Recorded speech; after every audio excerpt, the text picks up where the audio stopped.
Good morning everybody, or good evening, depending on where you are in the world. Hope you're all doing well. Welcome back to the channel and to today's stream.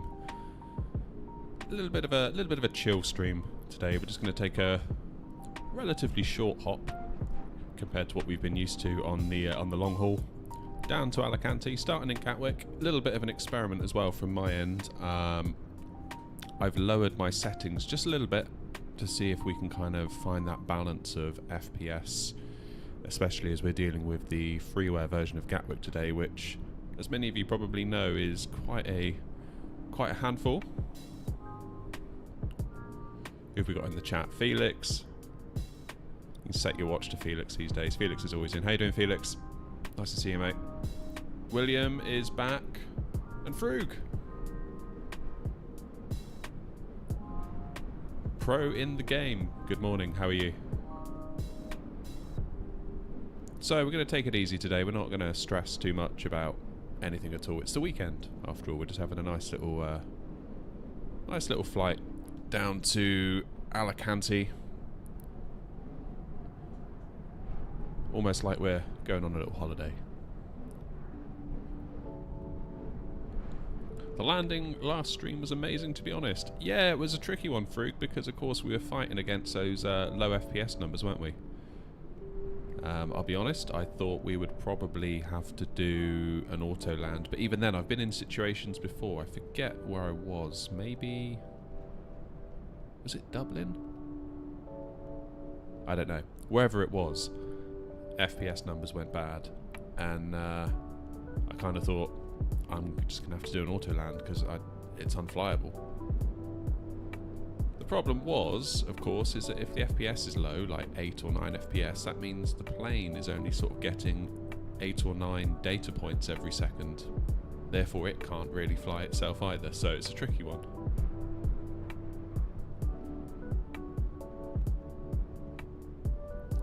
Smokey! Nice to see you again. How are you doing? Dublin was the one without the runway. Yeah, it was another time, Felix, though, but yeah, I do remember that stream very well. Can't believe that. That was a little bit annoying, wasn't it? Like landing on no runway. So we just ditched it in the field. Love it. Freak, what are you saying about you bought a yoke? Let me scroll back up. I got the new Thrustmaster Boeing yoke yesterday. Very nice. Got it second hand for $250. $250 what? As in pounds, dollars? If that's Australian dollars or something, that's a good price, isn't it? That's a very good price. I got a little bit of a deal on mine. I wasn't gonna pay full ticket price for one. It just seemed like it was too much money, really. But one came up at about, what did I pay for it? I think I got a deal on it and I got some discount and I got free shipping. I think it came to like $210 in terms of pounds. We'll see. I hope I'm saying that right. Every time I say it, I feel like I'm saying it wrong. So I really do apologise if I'm saying your name wrong. Please feel free to like phonetically spell it out to me and I'll try and do better. I'm sorry if I'm getting that wrong. 250 Australians, only 120. Frug, that is a deal. That is a deal. 120 for a Boeing yoke. You say it's nearly new. Yeah, that's great. That's what we like. Good job, Frug. Felix, I want to get a yoke too, but no money. Yeah. SSD, and then your motorcycle and license, and no job yet. Yeah, been there.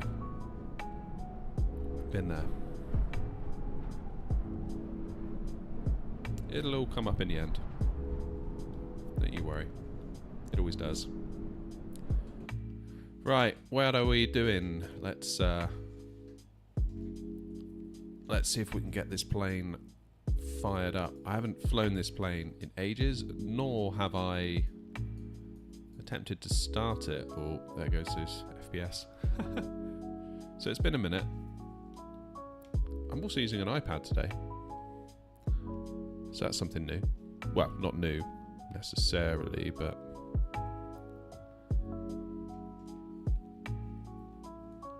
You'll see it when I put the yoke cam on. If for whatever reason my voice starts cutting out, guys, could you just let me know if I go quiet for a while? I mean, I might have just gone quiet, of course, but if you feel like maybe I've gone quiet and there's stuff going on, just pop a little note in the chat. It's only 8 o'clock, we'll be able to get to bed at a reasonable time. Yeah, Frug, I can't believe you stayed up the other day for that long haul. Mad respect. Alright, let's make a start. Let's make a start. So we'll do batteries and we'll arm the lights. Let's get that APU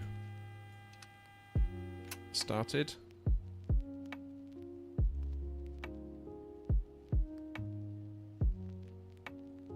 Mic is fine right now. iPad for charts. Yes, that's right.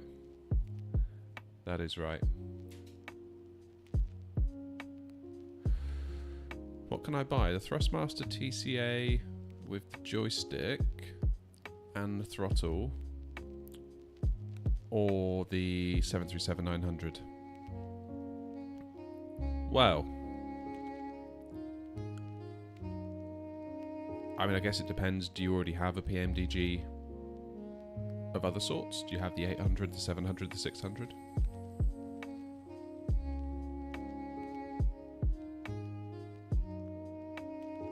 Don't know. Yeah, that'd depend, I guess, on your own situation. If you don't already have a PMDG, I'd recommend you get a PMDG because they're really fun to learn. There's a huge amount you can dive into without necessarily needing to buy loads of gear. If you've already got like a joystick or something, then maybe just dive into the systems of the plane and then consider adding the relevant hardware later. Zest, you're back.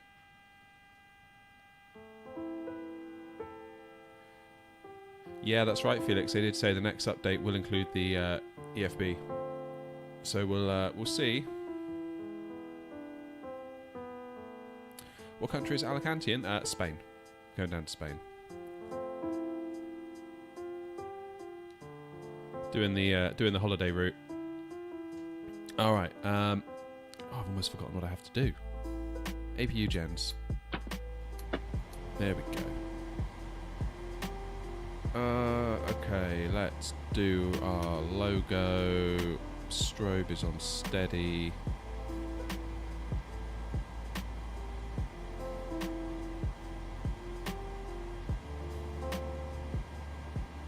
I do love Alicante. I've been there, well, not to Alicante for a holiday, but you sort of land in Alicante and then go on to wherever you're going. Pretty nearby. Can't beat it. Okay.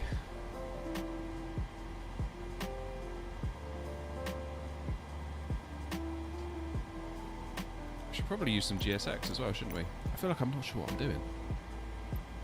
Okay, let's do refueling. Refueling truck is on its way. Please don't load aircraft until the fuel truck arrives and ask to do it. You got it.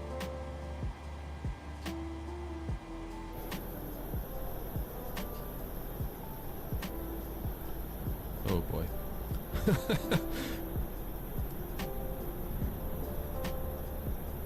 Good to see the FPS is already tanking.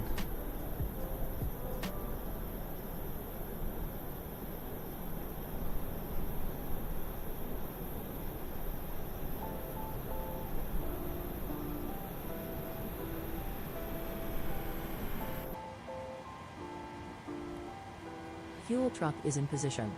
How weird is that? This frame seem reasonably okay in here. Please don't load aircraft until the fuel truck arrives and ask to do it.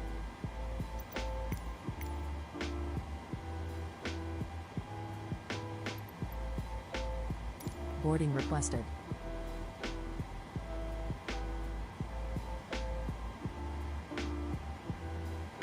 Ah, Frug, that sucks. Please use your airplane fuel system to set the desired fuel quantity. Alright, how much fuel do we need?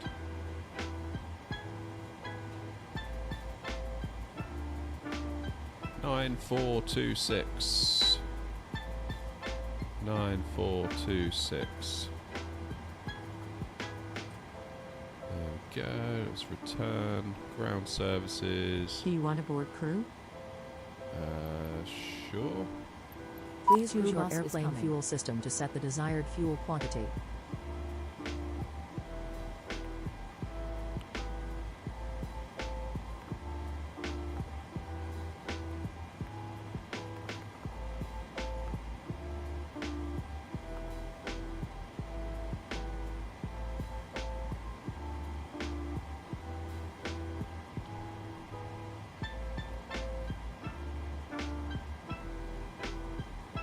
Please use your airplane fuel system to set the desired fuel quantity. Oh, that's weird.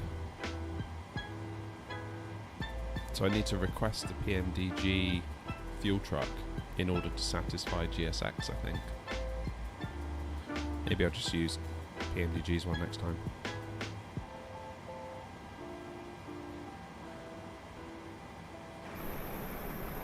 Yeah, look, so here's... Pilot's boarding starting. Wait, what? Why am I using the jetway? Please use your airplane fuel system to set the desired fuel quantity.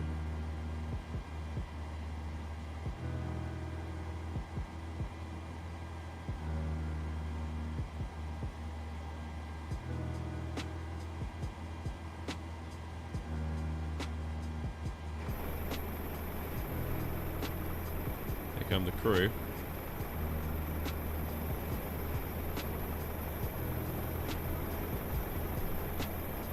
Please use your airplane fuel system to set the desired fuel quantity. I've done it. Crew boarding starting.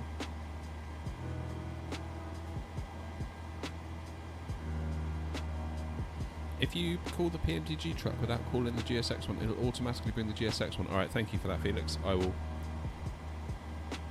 remember that. Appreciate it. Yeah, looks like the GSX one's clearing off now. Refueling completed. Happy days.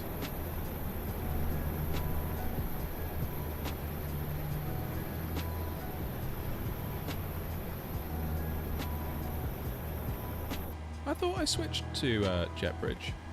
Yeah, Jetway. There, look. How weird is that?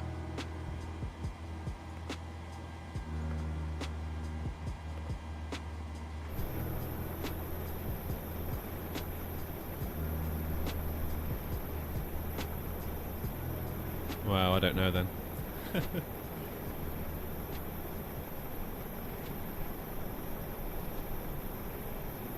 Hey Badger, nice to see you again, how are you? How long's the flight? Should be about 2 hours by the time we get in the air, Frug. Aviation crew. Your passenger's bus is coming. Just popping by for now, about to leave to go plane spotting at Gatwick. Amazing.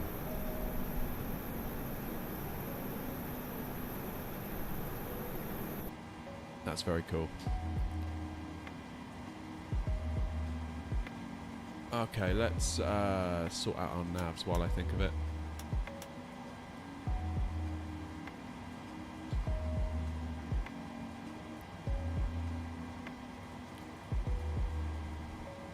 Okay, well let's just do our payload through here then, if we have to.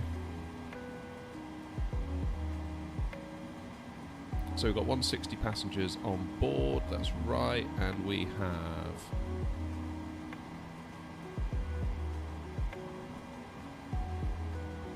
do 18, 15 in the front. Passengers boarding starting. And 18, 14 in the back.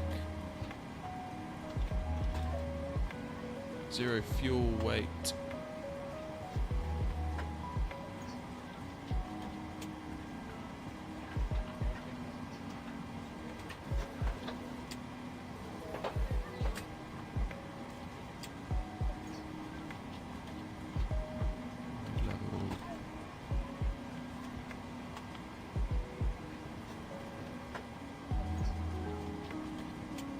Yeah, that's looking alright.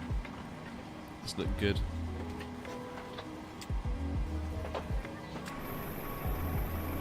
Oh, they're being bussed out, look.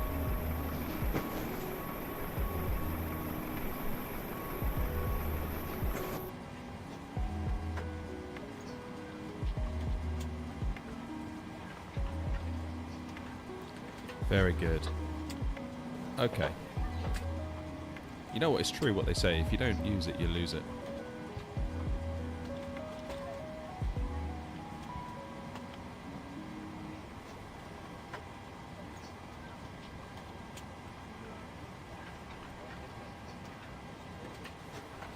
Yeah, I tried to do some VATSIM last night because it's obviously it's something that I want to get into, and I put myself into Heathrow, and I figured what I'd do was I would start out maybe by doing an observer flight where basically I pick someone at the gate to copy, and I managed to find someone that was getting ready, and I copied their route, and I got myself all set up, and he pushed back, so I pushed back. Thank you. And then Heathrow just closed. It was only like 8 o'clock. Basically, the controller came online and said, yeah, it's far too busy, we're closing. Monitor Unicom. So I was a bit like, oh. And then I checked the route of where we were going, and there was just no ATC online the whole way. So I kind of just gave up, I guess. It's a bit of a shame. I'll try again tonight. Basically, my plan is to keep on trying to learn VATSIM off stream, and then when I'm ready, introduce it into the streams. That's the plan anyway. Alright, pausing it. Let's grab that one in the scratch pad. Pop that in there. Good. Now looking up here, let's do fuel dampener. Guessing centre fuel tanks, if I put those on, that's going to report low pressure warnings. Oh no, we got enough. We've got some in the centre tanks.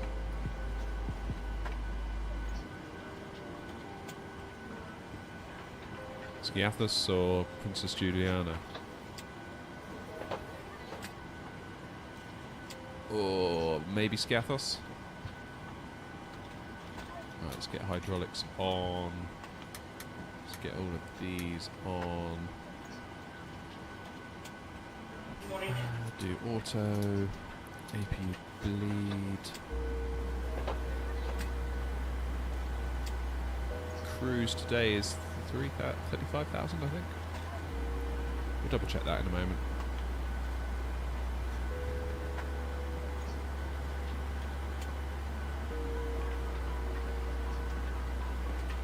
Cheers, Felix. Appreciate that, mate. You're a good egg. Alright, in it, Raf. Let's do our route. Honestly, I just feel like I don't know what I'm doing today. I haven't flown the Boeing in so long. I haven't really done a lot of simming in so long. I know we did a massive long haul the other day, but this summer has just sucked, really, in terms of my availability to stream, which is a real shame, but not a lot I can do about it. Okay, departures and arrivals. Departing Gatwick. What are we doing? 26 left, using the Bog 1X.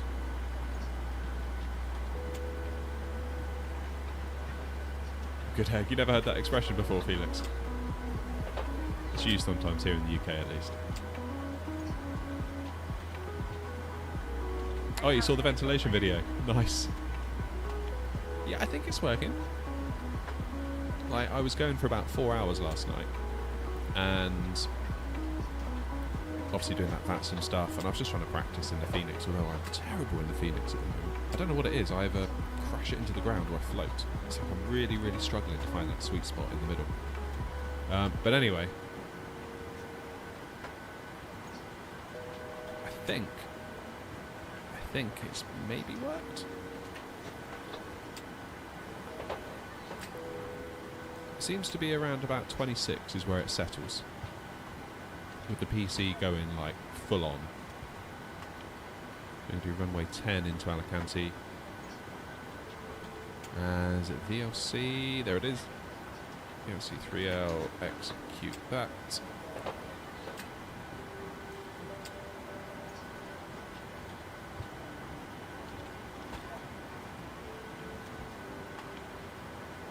8 degrees, yeah. I mean, at first I was like, oh, 8 degrees, it doesn't sound like much, but actually, that's a huge difference. Like 34, like come the end of that stream, coming into land at Heathrow, I was just like, I was a mess. Like, it's a good job I didn't have like a face cam on or anything, because yeah, it wouldn't have been pretty. It's like, I came in the house afterwards and I was like, wow, I just need to take a shower. It just felt really, really hot, so I just took a cold shower.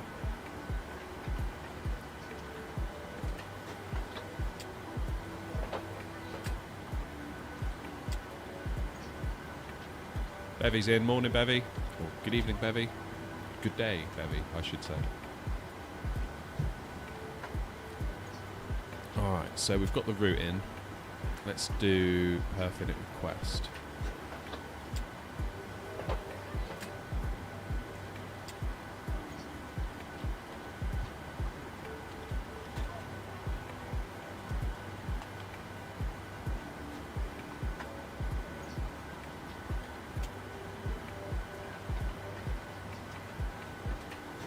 Uplink ready. Let's load that in then. Execute. Cost index 18. Let's do N1 limit. I leave alone because I'm a scaredy cat and I don't know what I'm doing. We do flaps 5 for takeoff. Then gives us our weights.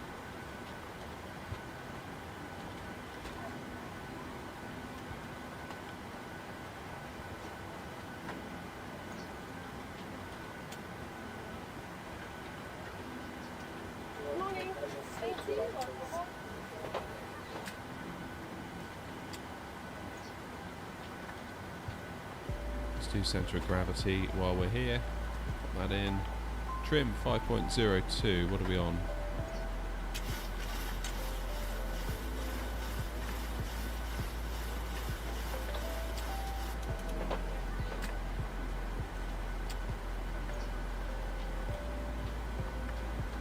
Hello again, Kraza. How you doing?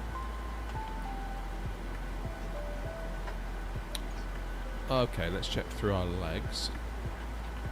Passengers bus is coming.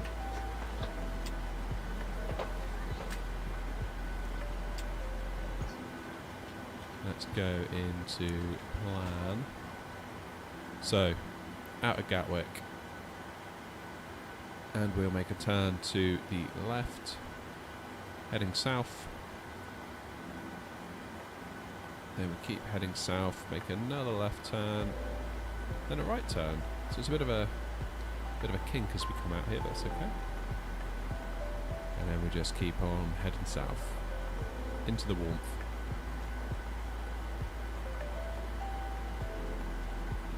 Aha. So we've got a discontinuity there, that's fine. Let's just join those up.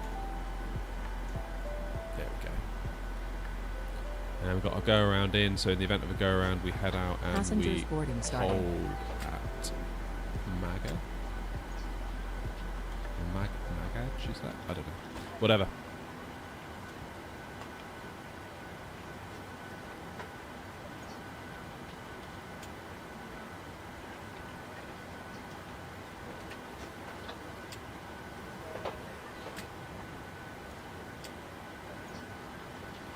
And I'm thinking of switching to the Steam edition of MSFS. Any benefits?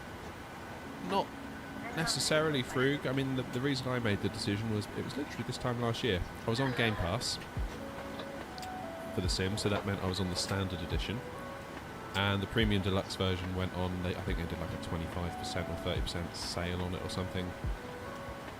So I figured actually, if I'm paying $7.99 a month for Game Pass on PC, it's then I kind of did the math on it, and all I was really doing was playing Flight Sim. I wasn't taking advantage of any of the other games. The other games I play are free to play anyway, so there's no real benefit to having a Game Pass subscription. So it's like, well, actually, in about 8 or 9 months, I worked it out, I'd have paid for the game if I just keep paying my Game Pass subscription. So I cancelled Game Pass, bought the game, and yeah, now I guess you could say I'm in profit.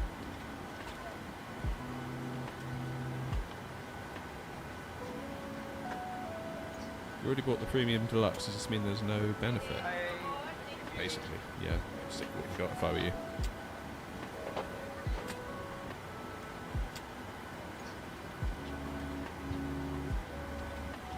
Don't you lose your add-ons and airports if you go from Microsoft to Steam? I think... Oh, that's not... Yeah, that's a good point, actually. It depends, isn't it, if you bought them through the store? Which is why I would always buy all my add-ons through the developer's website or like a marketplace website, because then you can just dump them into the community folder and away you go. I would need to double check on that. I'm not 100% sure whether add-ons bought in the store and a Microsoft version translate to a Steam version. I hope so, but I can't be 100% sure. But yeah, maybe research that before you consider switching platforms.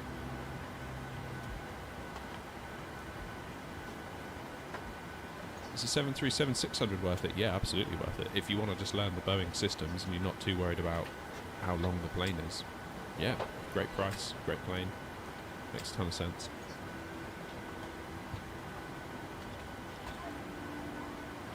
Simul! Hello Captain, have a nice flight, a nice day and a nice weekend. Thank you. You too. Thank you for popping by and saying hello to us.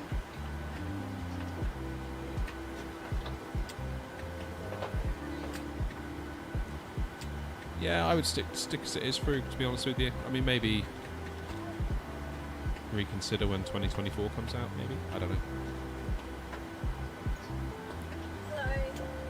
Alright, passengers are nowhere near boarded.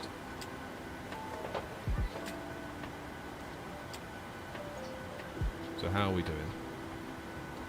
Let's look up local pressure for where we are today. I'm going to do it on my iPad, because I can, although this iPad is really bad. Local pressure 1014. Now then, if Gatwick approaches and departures or anything to go by, yeah, let me guess, 6,000 feet. So let's do 6,000 in the window, because we're going to be held at 6,000 or below or at 6,000 for quite a while. Then we can kind of begin our climb out. Alright, Zest, take it easy.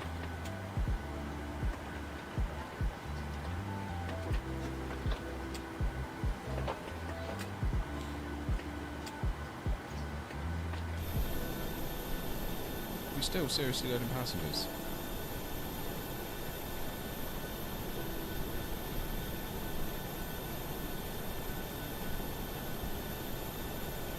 Rip my FPS. But then you come back in the plane and it's fine. That's really weird. Hello. Really, really weird. Receive all your answers, please. Thank you.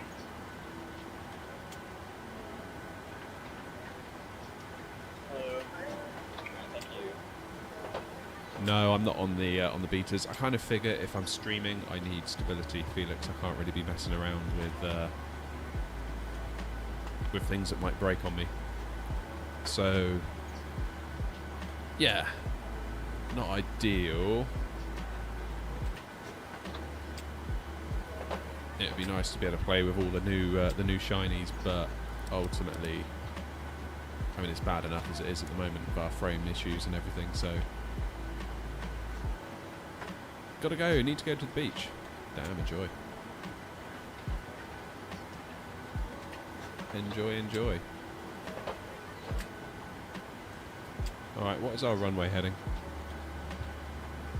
258, let's get that in there. Hi.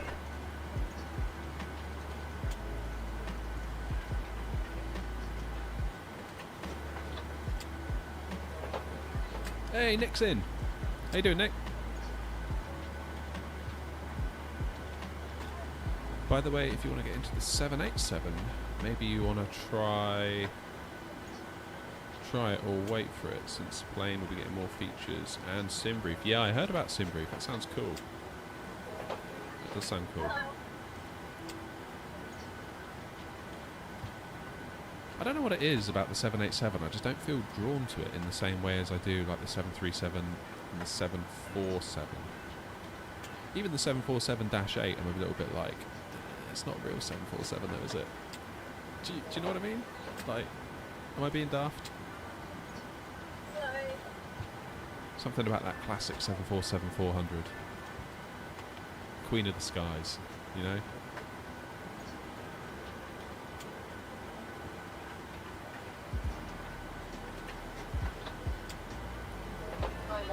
Don't know. Maybe it's just me being a bit silly. Maybe I should embrace what we have a bit more, but equally.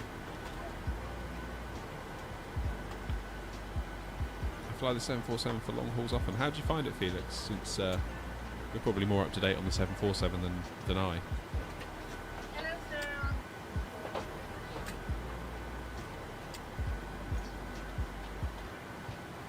Morning. Well, yeah, FSX. Say no more. So we're just waiting for the passengers to finish boarding. Then we're gonna get everyone buckled up and get out of here.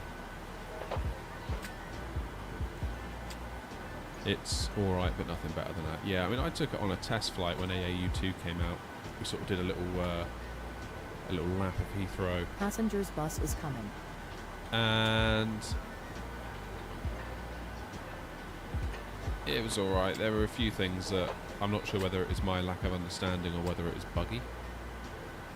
But the aircraft behaved in a very strange way. And it behaved in a way that I know this aircraft would not have. Weirdly though, I was in the Phoenix last night doing some practice flights, and coming into Edinburgh, everything's going fine. Turned in onto final into Edinburgh, and there was no discontinuities in my flight plan, no nothing. And all of a sudden the plane just, it made the turn onto final, and then it just kept turning and turning and turning, and it just wouldn't stop turning. It's weird. I don't know what caused that. Salty is better than AAU2 in your opinion. Yeah, okay. It doesn't surprise me. Passengers So, boarding starting. Can you install Salty on top of AAU2? Because I'm guessing AAU2 would have broken whatever Salty did previously.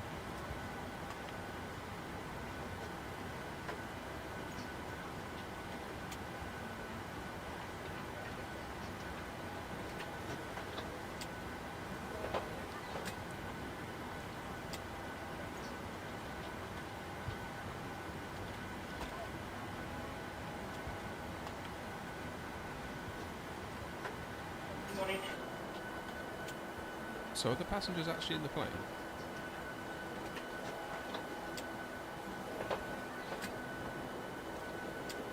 Here they come, look. Come on, you lot, hurry up. Otherwise I'll do a Ryanair and shut the door and leave you.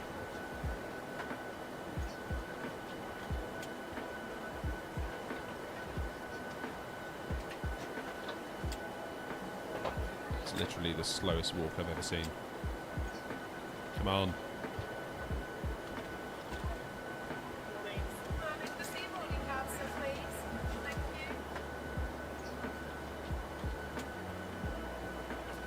you. Yeah, I don't know, Bevy. I think it's a bug. Possibly a bug. GSX decided to bring the bus, so yeah, I don't know what to tell you.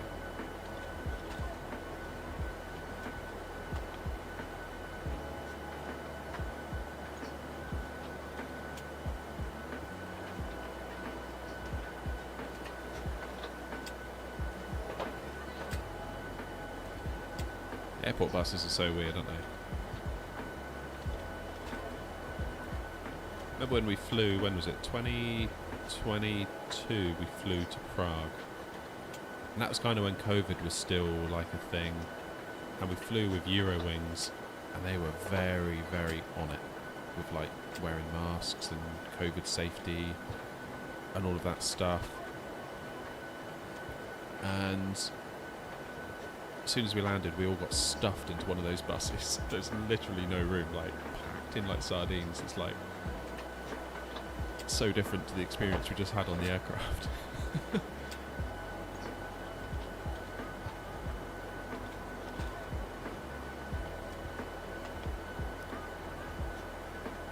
hand luggage fits in the overhead locker, sir. Otherwise there'll be problems. I'll set bevy on you.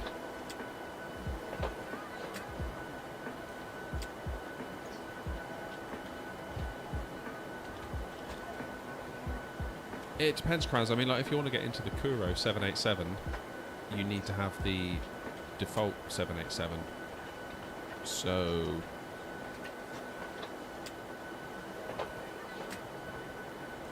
I don't know.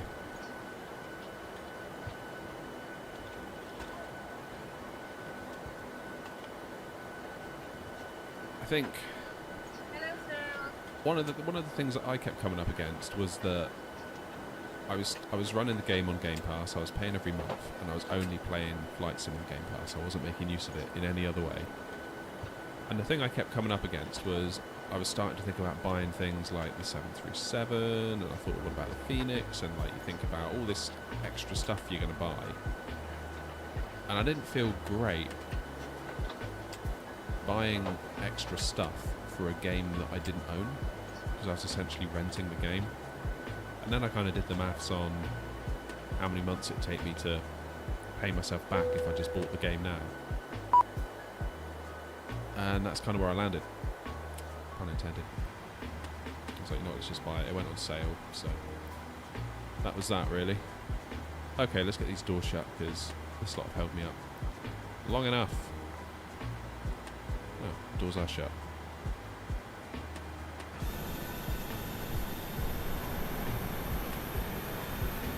There go the stairs.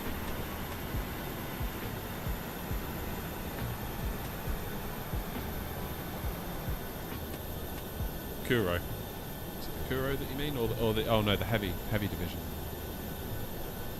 Heavy division, that's the one, yeah. All right, so if those stairs stay where they are, they're going to get run over, but that's fine. Whatever. So we're fueled. Let's get seatbelts on, anti-collision light on, and let's get packs into off. Why can't I click that?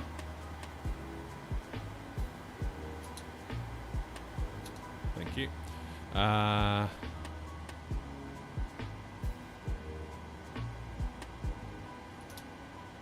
Auto. Very good. Let's ask for a pushback, shall we?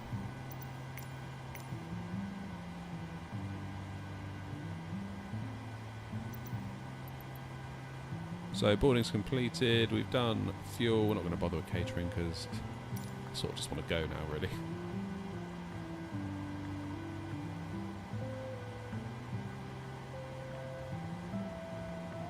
I think you'll still be able to see it, Bevy. Hello, Captain. We are ready for pushback.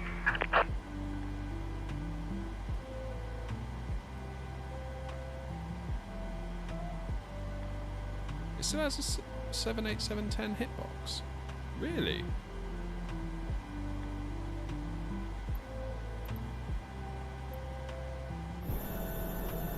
Departure check completed. Bypass pin inserted.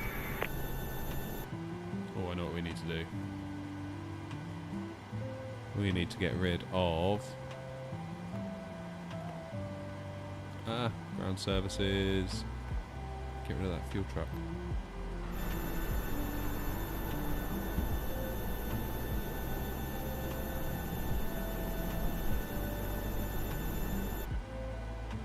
Locking gear. Thank you.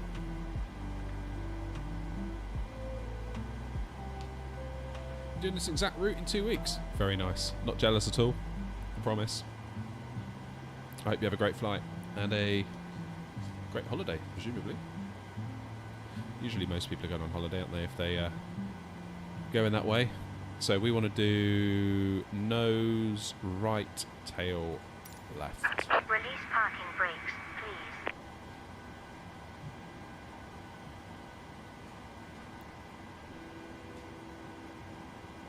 Release parking brakes, please. and remove the chocks. Commencing push. All engines are clear. Start at will.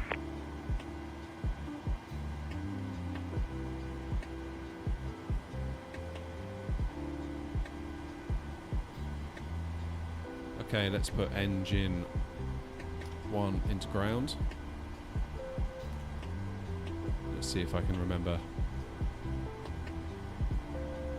Okay, it looks like I've set everything up right because we're getting N2. That's good. We'll wait till it gets to about 20% N2, then we'll fire it up. That'll do. Let's add some fuel.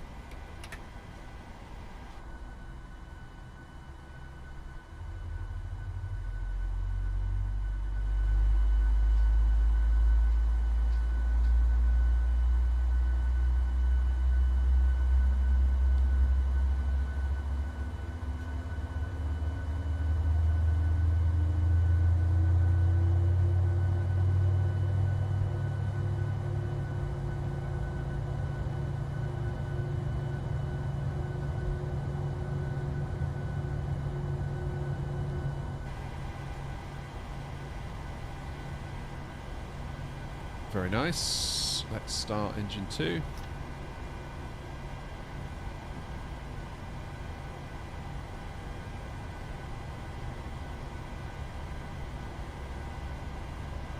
So far the frames are behaving.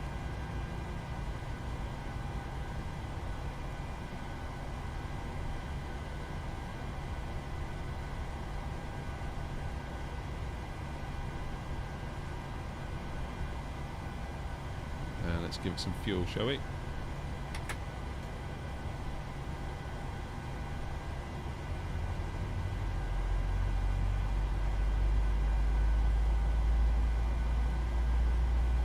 Please set parking brakes. Waiting your confirmation for a good engine start.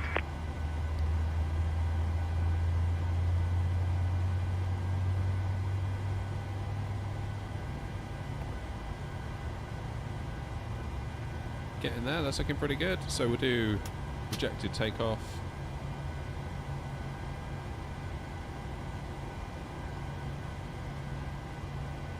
Flight directors on. Arm L nav, arm V nav.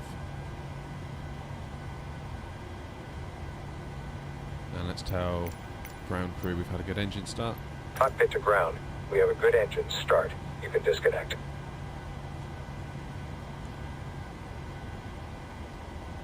Good, so we can start drawing power from the main engines. We can put the packs back into auto, isolation valve auto, kill the APU bleed. We'll do some taxi lights in a moment. Don't need the APU. Let's do probe heat. Unlocking the nose gear. And I think that's looking pretty tidy. I think. It's been a minute since I've done a cold and dark in this one, especially without any sort of checklist, so we'll see. Tow truck disconnected. Bypass pin removed. Left is clear. Right is clear.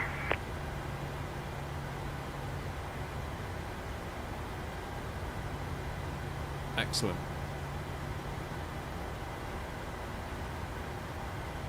So we are going to head down to 26 left. We're going to take Lima, then Papa, then Alpha November, then join at Alpha. That's the plan, I think.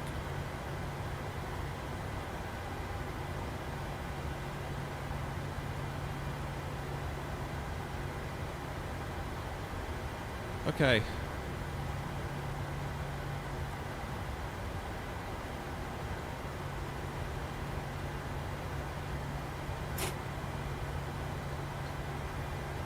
Let's make our way down, shall we?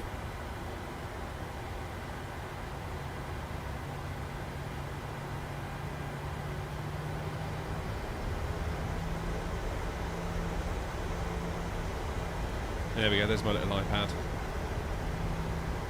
using it for the charts today.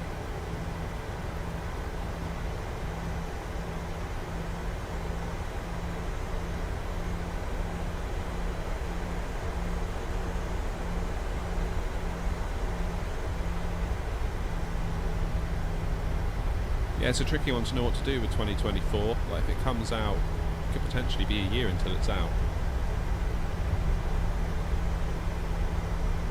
I mean, if you already own the standard edition, I would just stay put, personally.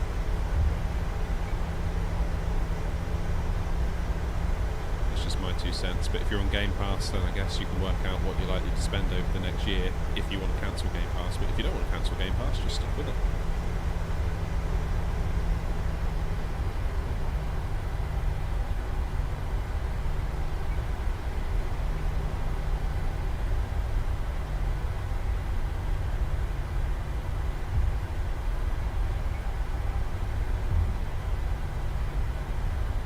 So far the frames seem okay.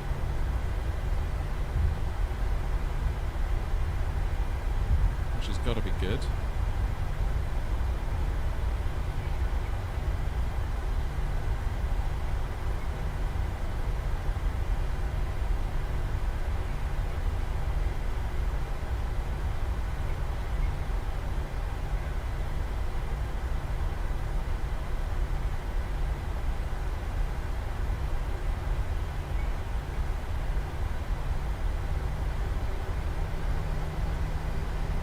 Have I ever considered doing any plane spotting?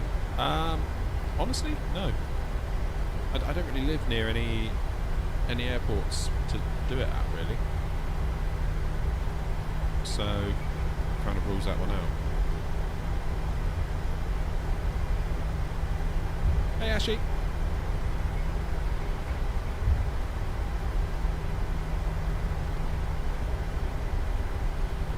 So we're going to turn on to Papa, which is just here.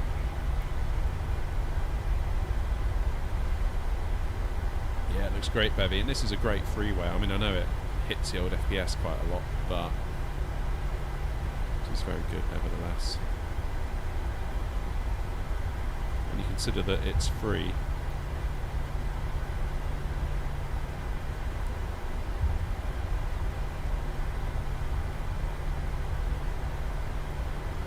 Very hard to argue.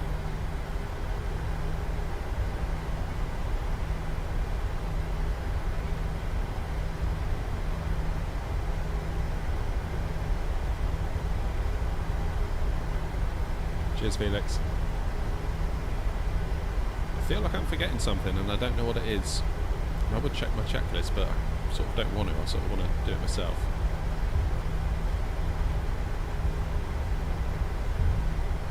The only problem with this iPad being here is that I can't see the PFD unless I do that.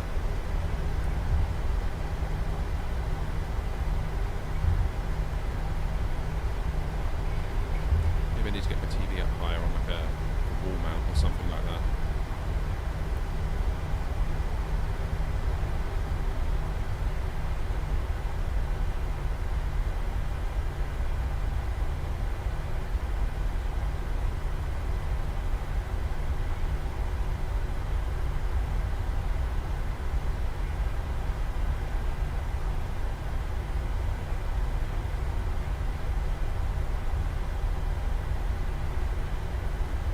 So a lot of that stuff, Felix, I'm going to do in just a second when we hold short.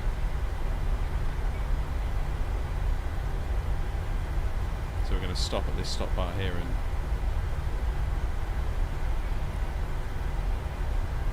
do all that good stuff.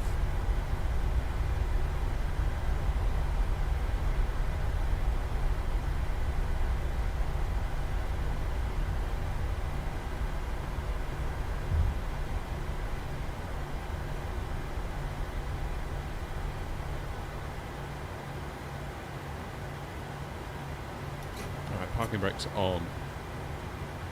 So the speed is a good shout. What does it want to say? 220. Let's go 220, I guess. No, wait, it's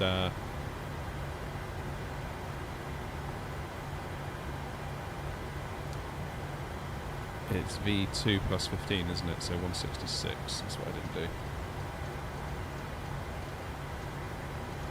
Runway heading's done. Engine modes are on continuous. TCAS is what it was. Even though we're not on VAT sim, it doesn't really matter that much. Flaps we will set to 5.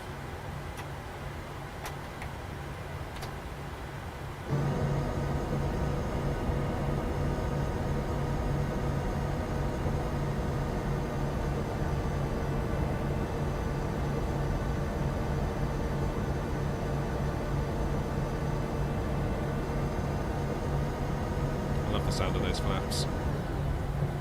Okay, let's get some lights on.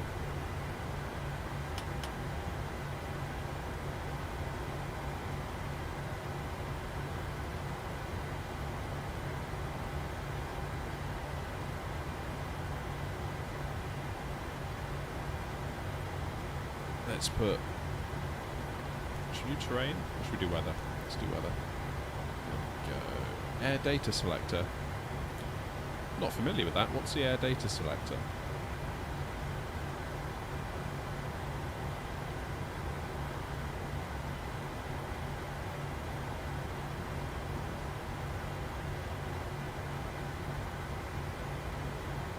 Okay, we've got 6,000 in the window.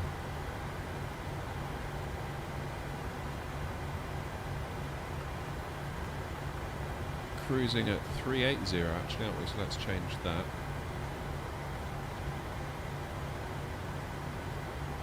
Pressurization system. So what's the air data selector? I feel like I'm not familiar with that. Maybe I should be.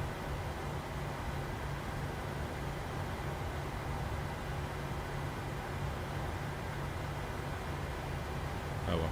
Right, let's start the clock.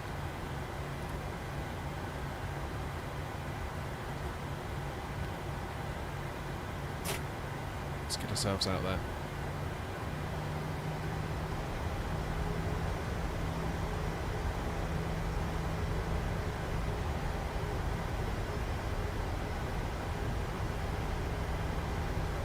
Oh wait, yeah, you're right, Felix. There we go.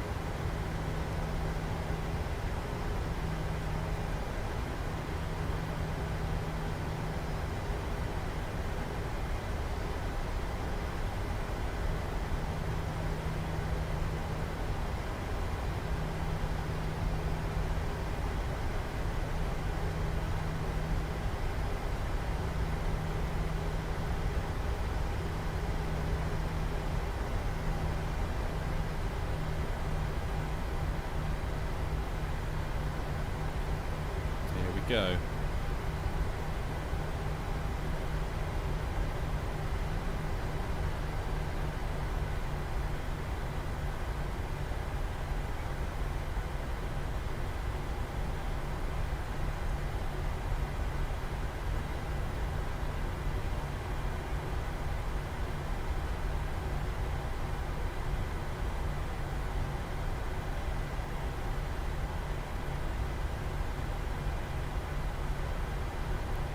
Alright, I'm going to have to leave the view like that. We're looking down a little bit more than I would normally have it, just so I can see with this iPad here. That's one of the things I didn't actually consider.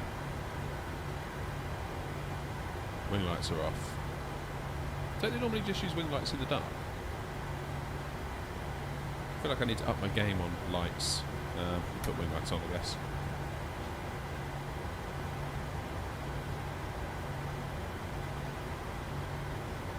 Looking pretty good, I would say. Alright, let's hold it on the brakes. 40% N1.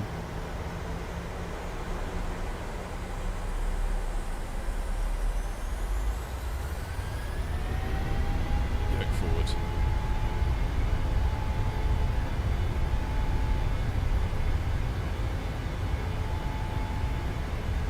knots.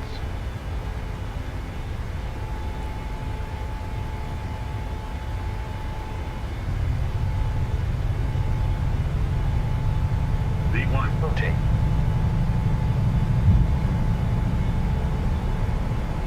Whoa, that's a bit of wind Positive push, rate of climb.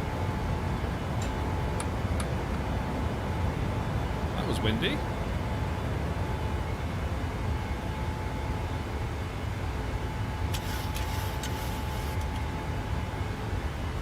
My goodness.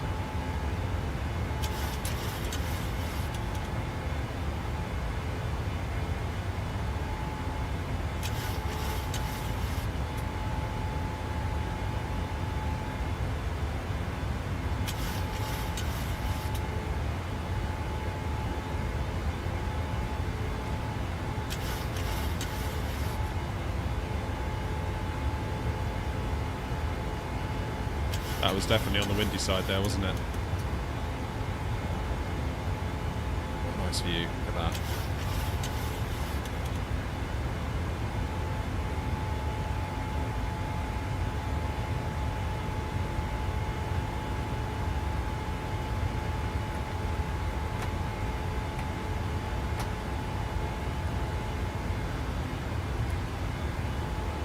Let's get the auto throttle on.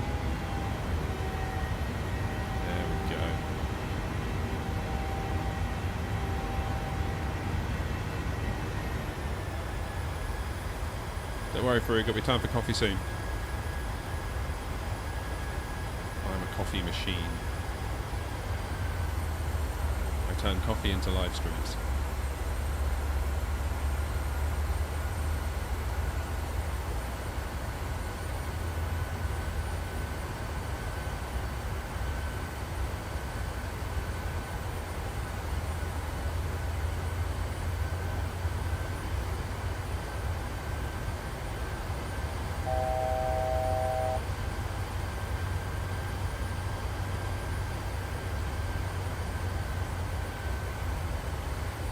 Got a turn coming up.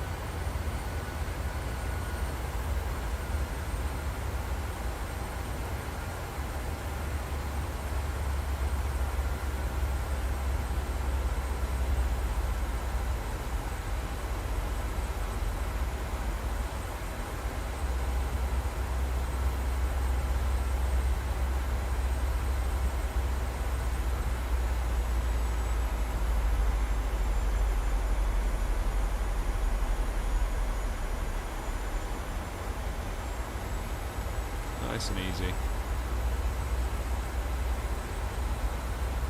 Just felt the altitude just starting to dip away slightly there. Faster caution yelling at.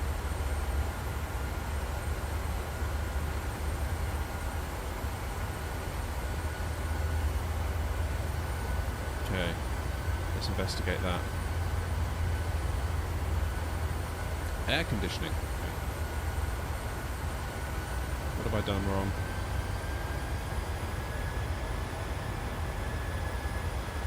Oh, off schedule descent. It's because I started to...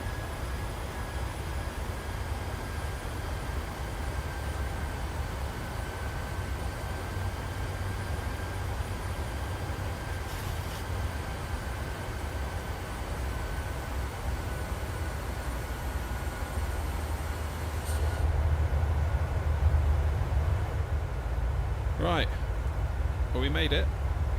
Sorry, I was ignoring the chat there for a little bit.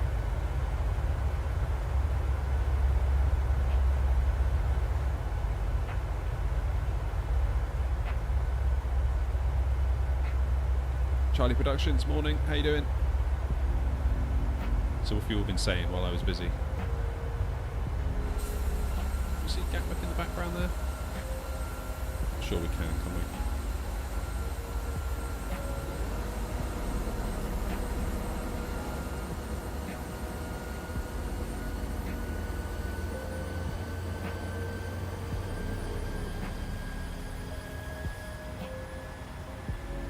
Right, let's lose the iPad off the stand for a minute so I can see what's going on.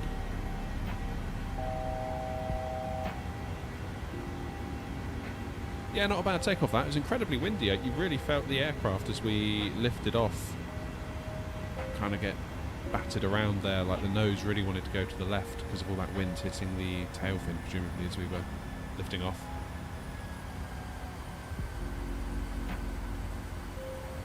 Alright. What's the plan? 6,000, 6,000, 6,000. So we're at 6,000 for like another 16 miles or so.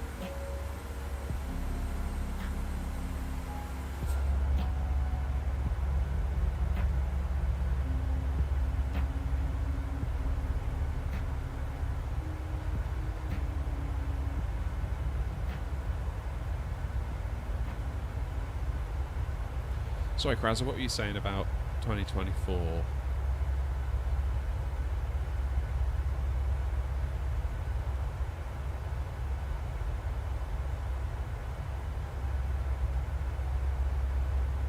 I think it might be safe to buy the game, as Game Pass won't go over if I don't own the game. So I guess if you continue on Game Pass with 2024, you'll be okay, won't you? If you're on Game Pass at the moment. Waiting for the 600 is a big problem sometimes on departure. Quite often I have to really hard roll because of the wind.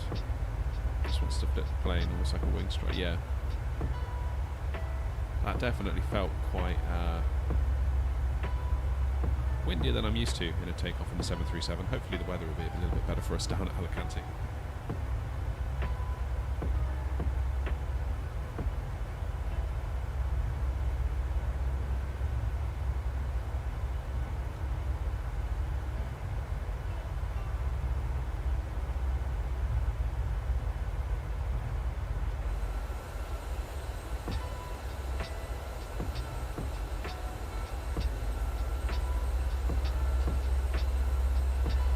Never a truer word has been said, Bevy.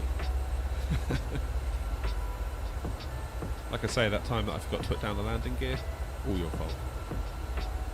100%. I did nothing wrong. I was only flying the airplane.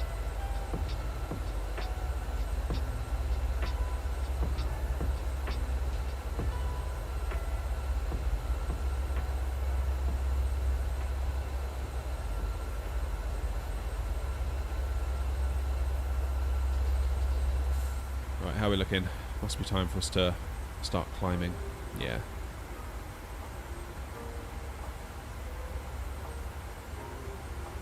No worries, Frug. Nice to see you for the time you could join us, I should say.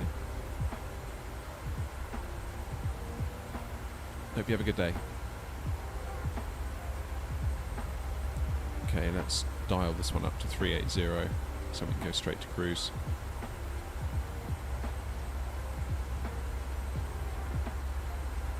See, Bevy, now you've started talking about coffee, I really want a coffee. Once again, all Bevy's fault.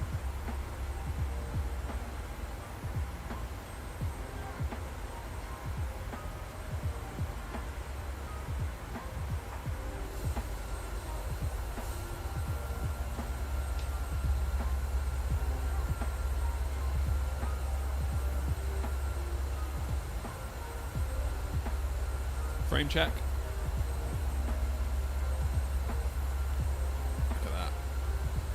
Easy peasy.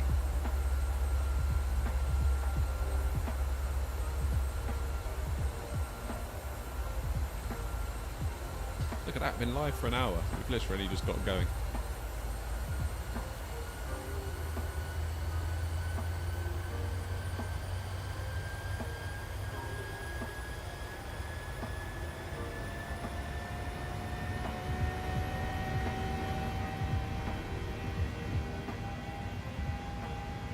Alright, so that'll be us passing the waypoint at which we can clear 6,000 feet, hence the engines are spooling up.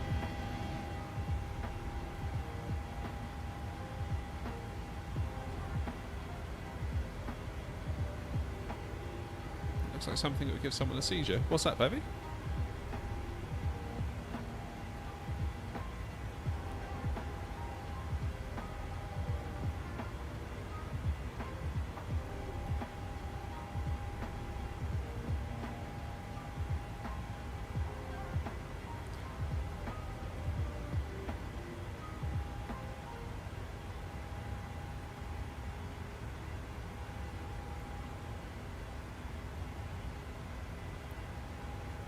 Oh, the FPS thingy, yeah.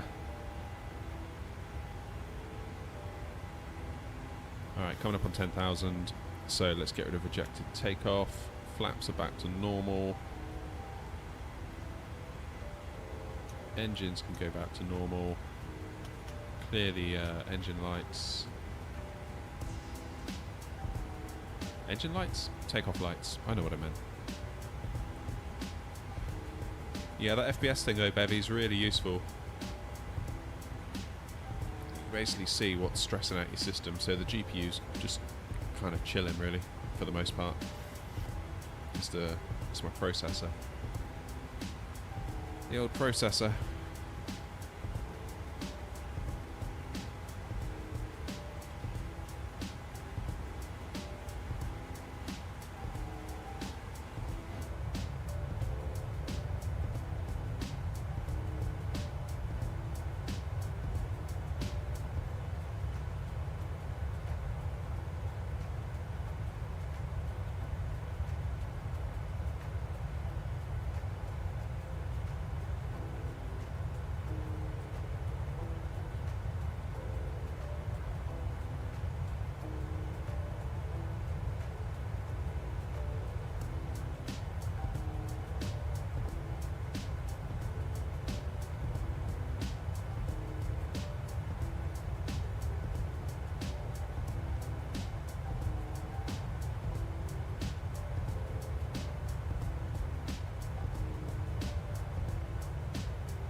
I mean, Krazza, I wouldn't get your hopes up for it. I wouldn't say it's that great, to be honest. Do you currently have the PMDG? I'd say your money's probably better spent on that, if not. Just my 2 cents.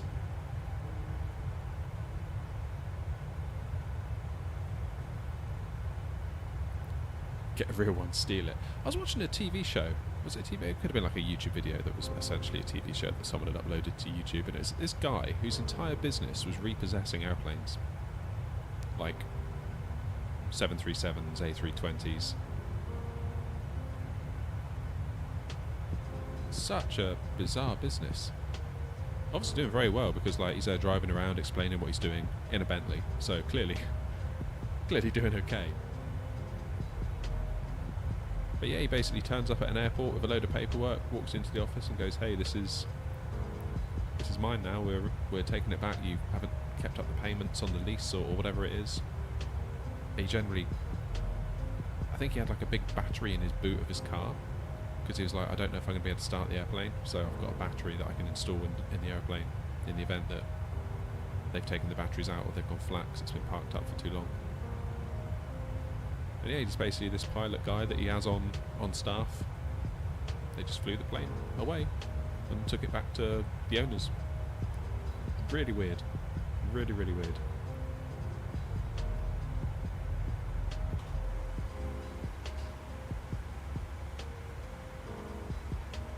You've got the PMDG 737.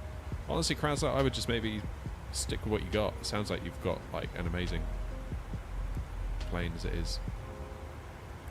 I think after the PMDG you'll find the 787 disappointing. I would save your pennies for the 777 from PMDG, which won't be far off.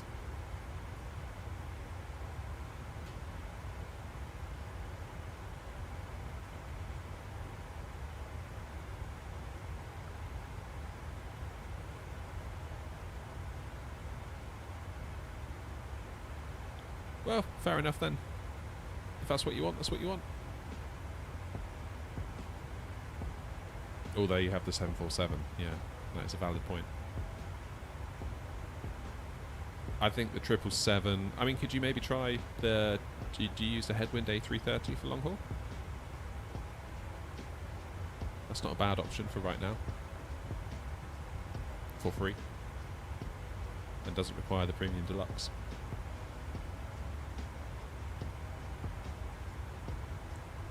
But yeah, as soon as the 777 from PMDG is out, that's going to be like,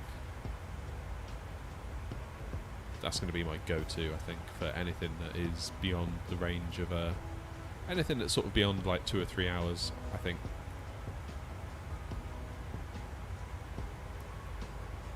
That 777 is going to be the one.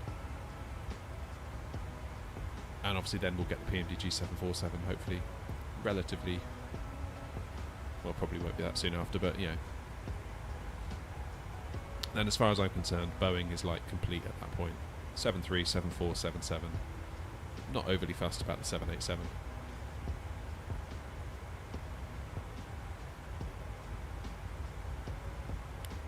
Then we've got the Aerosoft A330.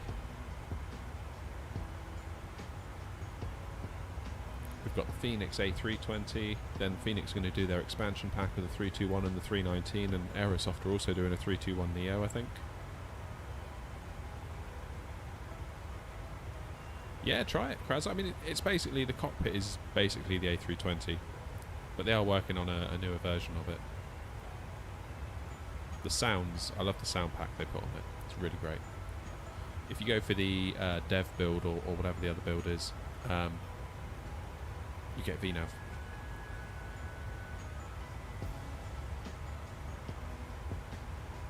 Aren't we getting the 757 and the 767 from Bluebird as well?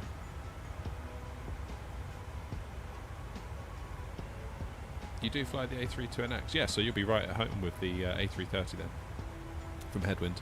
Go to the website and download the installer, and it's basically the fly-by-wire installer, but it's orange. Hopefully there'll come a day where they can integrate into the fly-by-wire installer, because I think,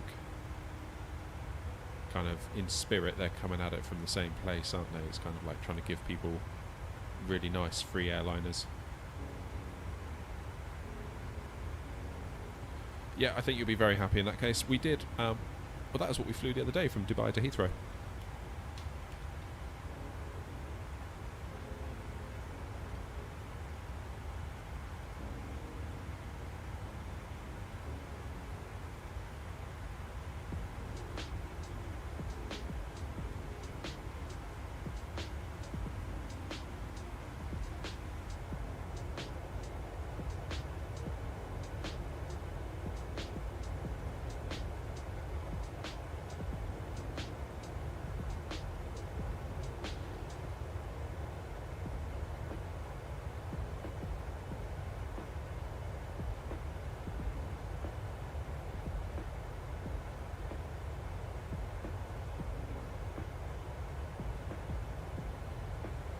See, the 727 Badger is... I'm not really familiar with that aircraft. I know some people say they want the 707, the 727. I kind of feel like that's a bit of a blind spot in my kind of plane knowledge.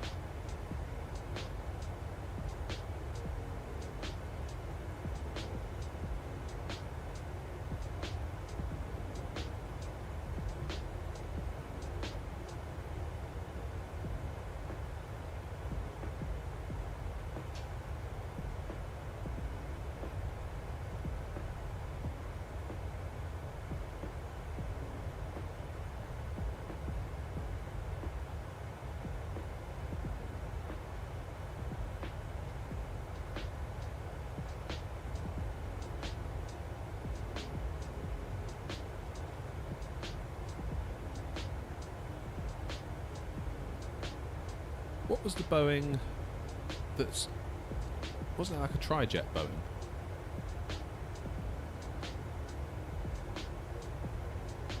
That's the 7.2, isn't it? Is that the 7.2?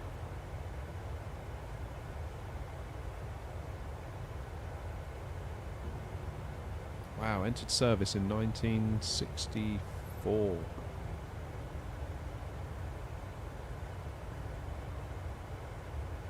I'm just Wikipediaing it.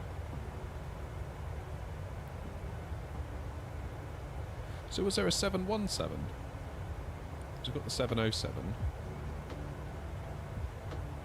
1958, wow. Can you imagine living in 1958 and then these sort of airliners appearing? It must have felt like the Jetsons or something. Must have been incredible.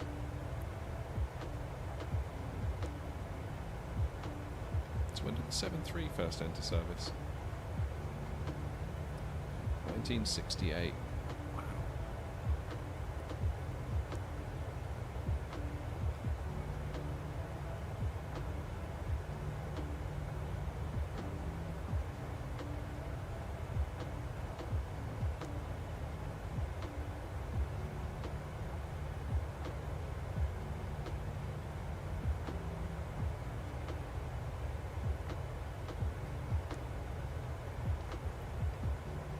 Hey, Nebula's in. How you doing, Nebula?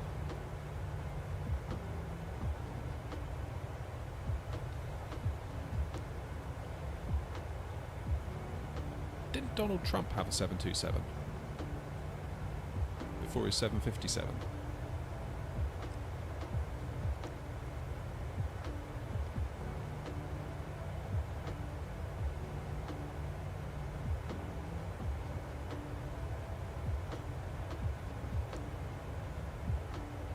I'm sure years ago, like I was watching a episode of The Apprentice. I mean, this is probably going back 10, 15 years.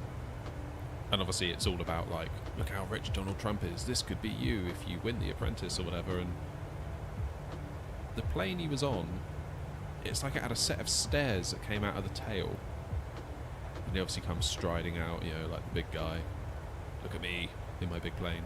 I'm sure that was a trijet.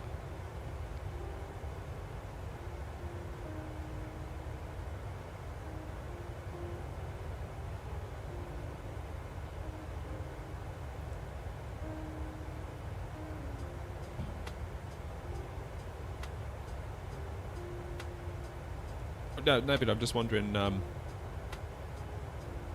about the 727, whether that was one that Donald Trump had years ago.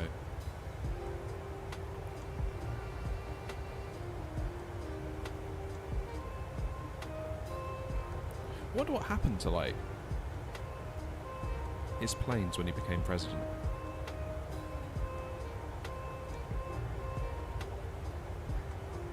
Because he must have had, like, a crew on staff. I guess his family could still use it.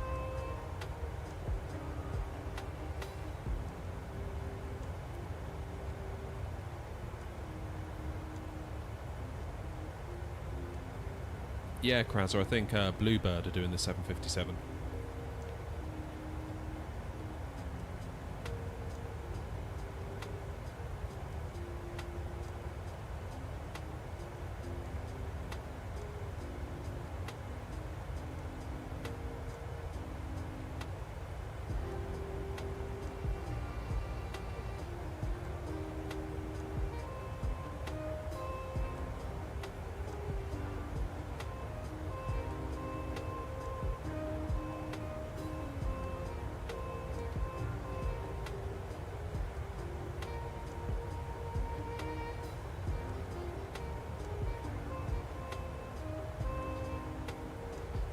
Yeah, it was a 727 Trump had. You scroll down to the private aircraft bit. It says a number of 727s have been outfitted for use as private aircraft, especially since the early 90s when major airlines began to eliminate them from their fleet.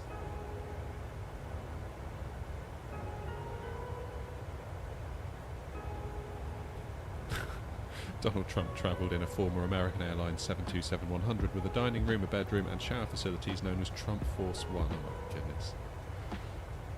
Before then upgrading to a 757 in 2009.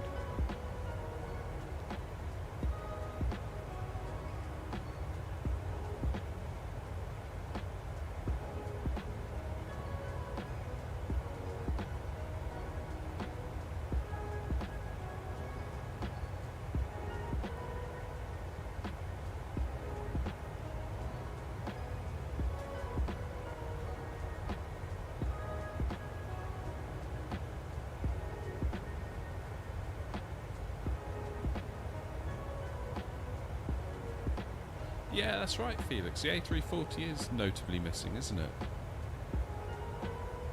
I wonder why that is. I think it'd be quite a fun aircraft. You'd think if they've made the A330, they could then potentially build upon that to make the A340.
Felix, did you say earlier that you can run the Salty mod on top of the AAU2 747?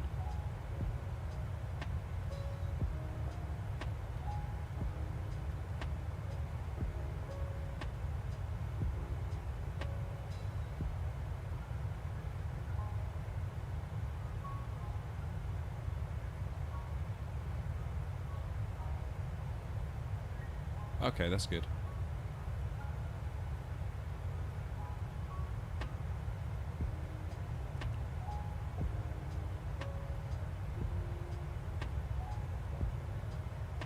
Oh, it's, yeah, of course it is, because you install it through the fly-by-wire installer. So is it still basically running on the old non-AAU2 version of the plane?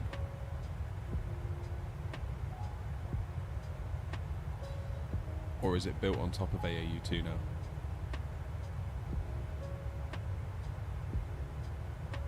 Yeah, Krazza, Salty is generally seen as, if you want to fly the 747, fly the Salty.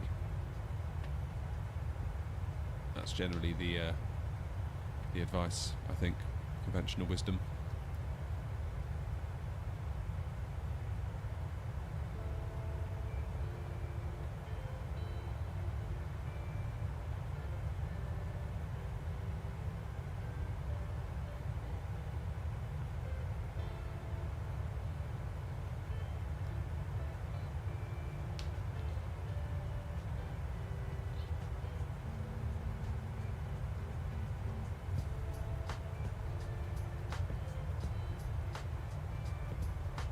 I think it does, yeah. I'll be honest, Krazzo, I don't really fly the Salty all that much. But I think it does support SimBrief. Last time I tried it.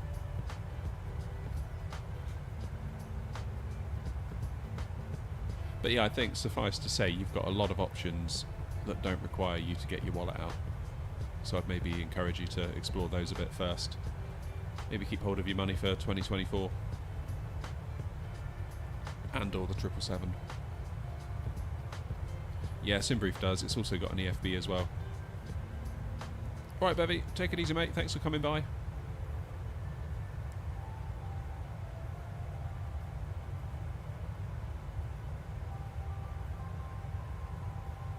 Yeah, basically, Krazza, it's very similar to the A32NX.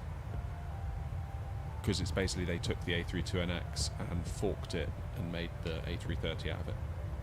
And then as the A32NX adds features over time, they sort of merge those features in with their A330. So as the A32NX gets better, so does the headwind, which is really nice.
Salty 747 is not perfection though.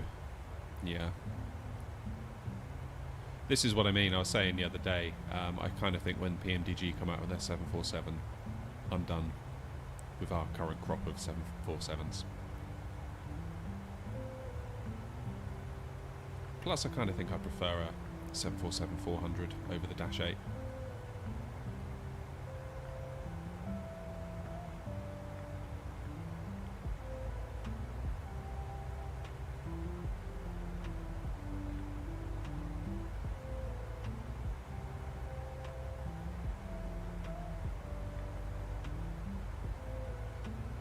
Alright, is everything behaving? Fuel?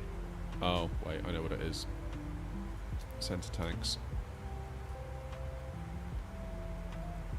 And I didn't set it into standard pressure. Too busy talking to you guys.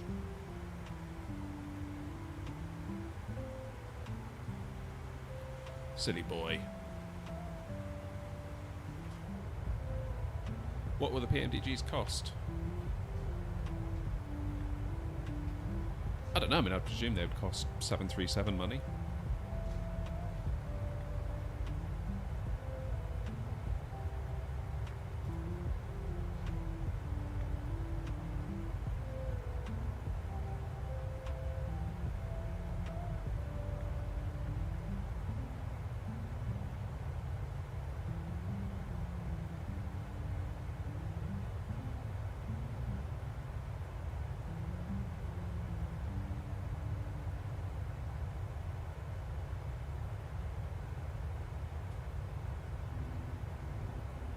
Whoa, I just checked on their website and it's like $139 for the 747 on prepared. Whoa, okay. That's a lot. On which subject, please like and subscribe. That 777's not going to pay for itself.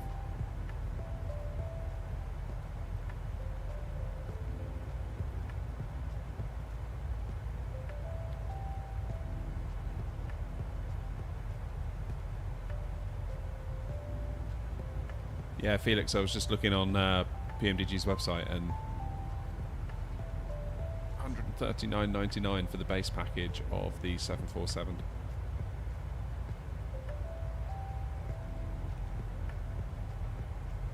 So I don't know what they're going to do in terms of pricing. It would seem to me that 139 would be quite steep for today's market. I don't know. I could be wrong though.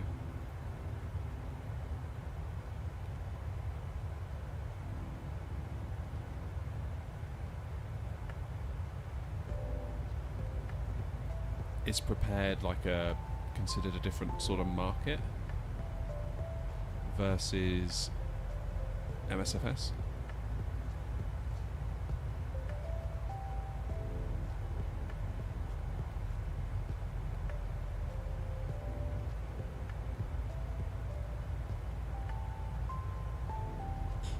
$737 base package is $100 on prepared. And then they've got the expansions.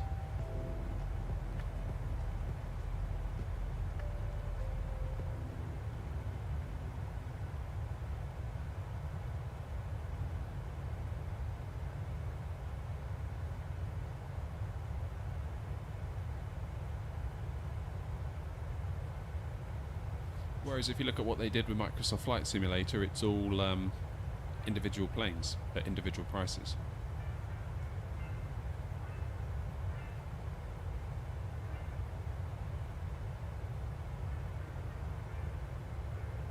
So it's a 737 NGXU base package.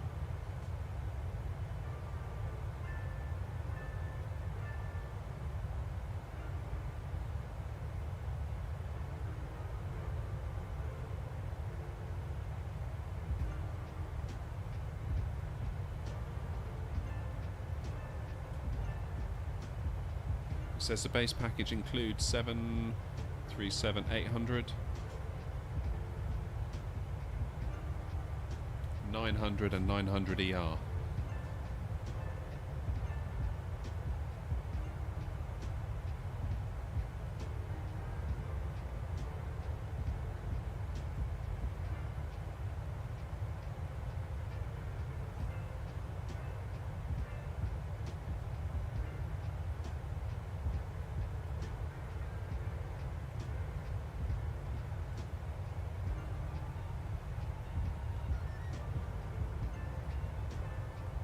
Yeah, in my head, sort of 70 or 80 would be reasonable.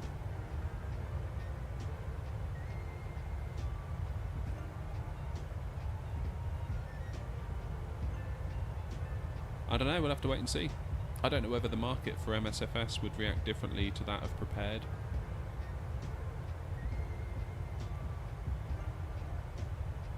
never really had a lot of dealings with Prepared, but the vibe I get is that it's more of an enthusiast crowd that might use that versus MSFS. Maybe there's more of a broad market appeal with MSFS, which might encourage them to do a lower price to cast a wider net.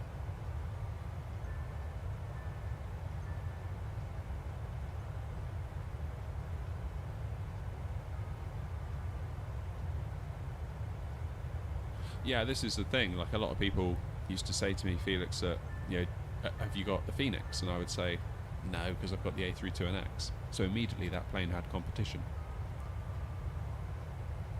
When this plane came out, I bought it because, like you said, there's no competition. And even if there was competition, I'm convinced it wouldn't be as good as this. This is like such a great airliner. The 350 will be free. Who's making the 350?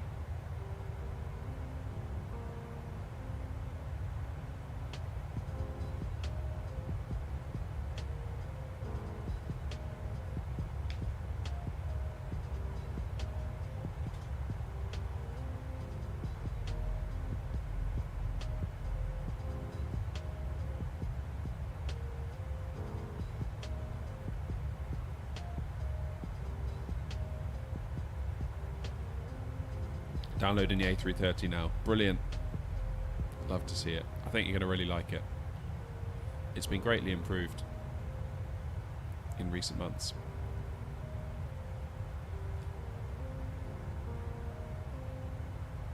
It always used to be that the radio altimeter that gave like the GPWS kind of call-outs,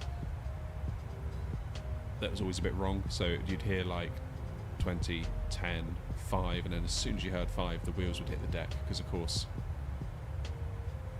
the A330 was giving call-outs as if it were an A320, but of course the hitbox for the A330 is way bigger. Digital flight dynamics.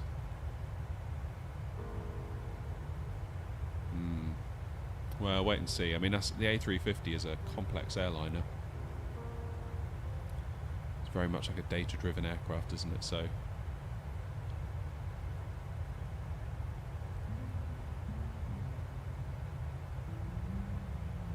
it'll be a tough one.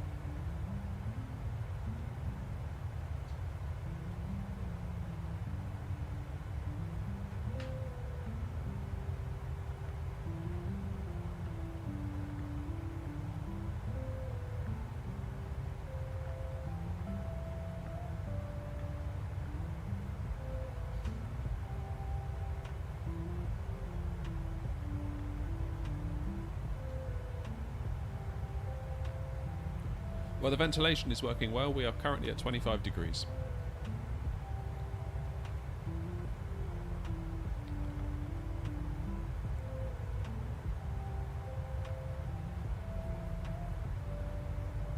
I guess it depends how detailed the Aerosoft A330 actually is when it comes out. Because if it's detailed enough for most people, then it could be seen as competition. I think a lot of people obsess over things being study level. Like, I feel like the term study level gets thrown around a lot in this space, and I'm not entirely comfortable with that.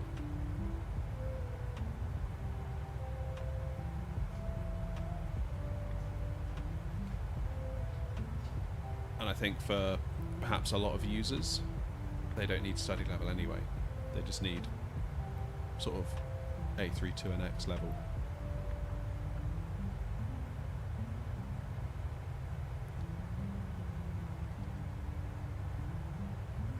So yeah, potentially it could be competition for them.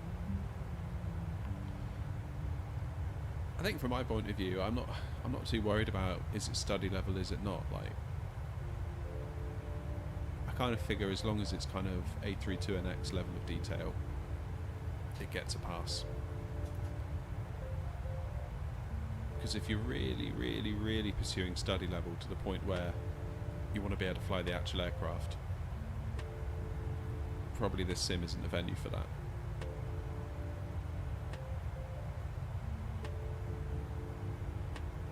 Because I don't feel like I could hop into a real 737 and land it on the strength of playing it in the sim. I'd have an idea, but I guarantee you, you would be struck by how different it feels. instantly.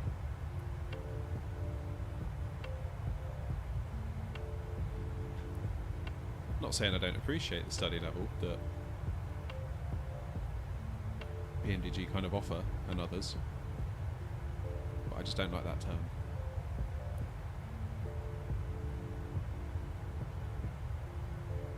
I think it's like the implication that it is,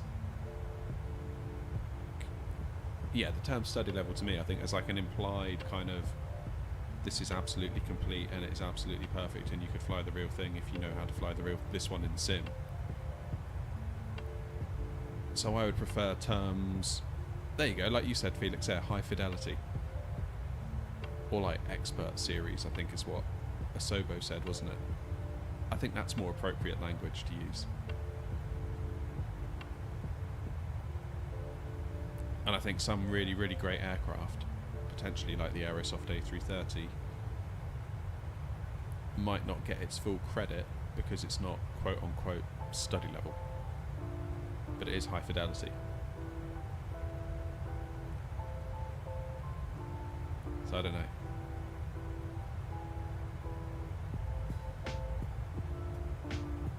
I don't know. I feel like I'm not perhaps conveying myself as well as I could there, but I just don't like this whole study level vibe that I see being banded around.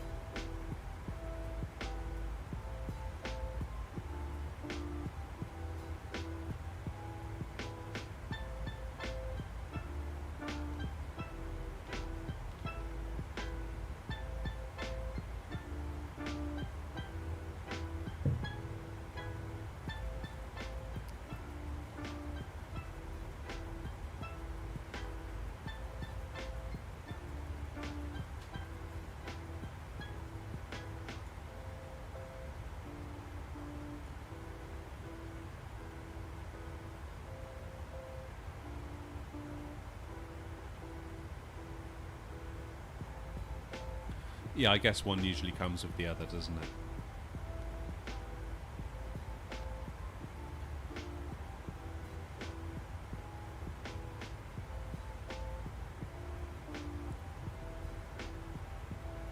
It'd be nice almost if, you know, like when you go to the supermarket and you buy like a ready meal, or any food for that matter, here in the UK at least, you kind of have like the little health thing on it, where it's like, here's how much fat it has, here's how much sugar it has, here's how much protein it has, all that kind of stuff. It'd be nice if almost there was a universal kind of system within the community where it's like a grading system. So does it have VNAV, does it have LNAV, does it have X, Y and Z? Therefore this plane scores a 4 out of 5 or whatever in terms of fidelity.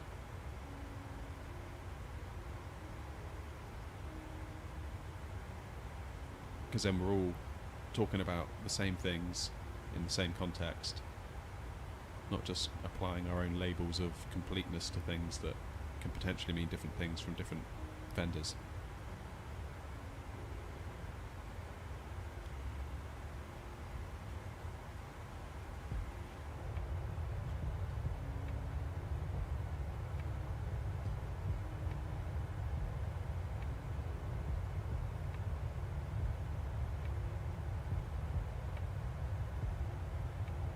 Is the 737 true to life? Well, I mean, they've modelled a lot of the systems, almost all of the systems, as far as I'm aware.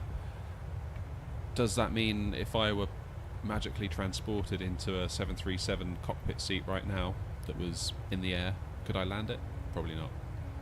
I don't know.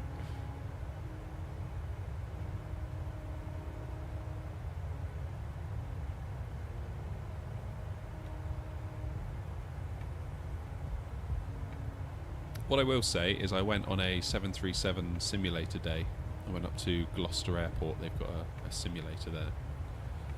Not one of the ones that are on like hydraulic legs. It was just like a cockpit they built in a room, but it's still very good.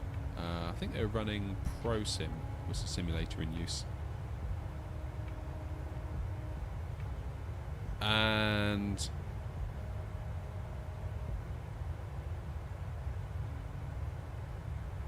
the guy was saying to me that this is as realistic as you can get without actually getting in the real plane. And like the yokes and all the throttles and stuff were apparently out of a 737.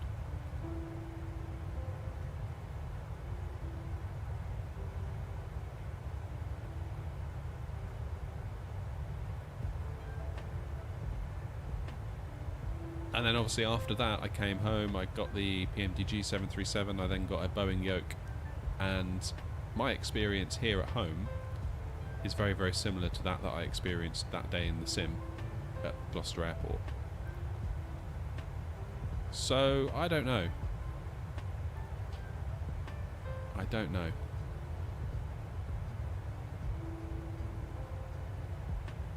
Is it true to life?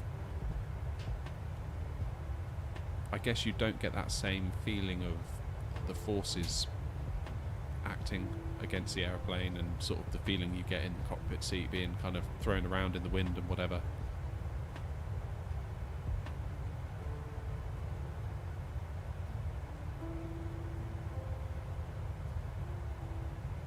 So do you play on PC, Krauser? You must do, right? Because you're talking about the headwind. I would say a better investment than buying Premium Deluxe for you then would be get yourself a joystick.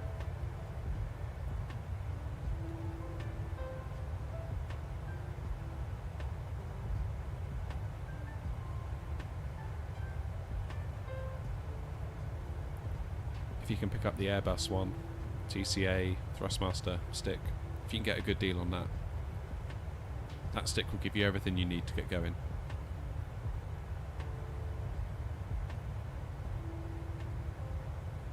I mean, you can just get the stick to start with and then add the throttles. Like, the yoke is big. That was the one thing that struck me when I bought it. It was like, okay, this is big. Like, I had to rearrange my room to accommodate it.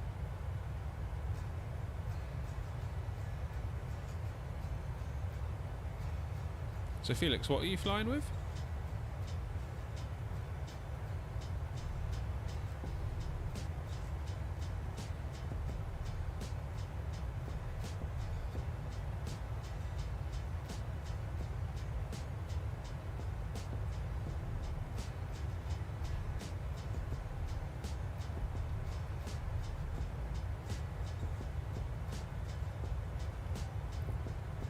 Yeah, I was looking at those the other day, Felix, the Honeywells.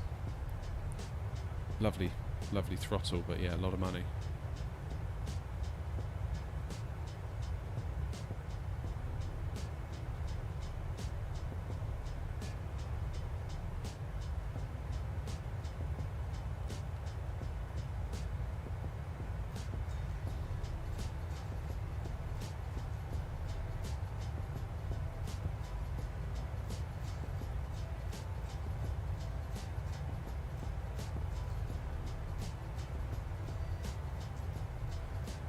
I would recommend both of you look at the Airbus stick, because you can, if you just get the stick alone, don't worry about throttles, just get the stick.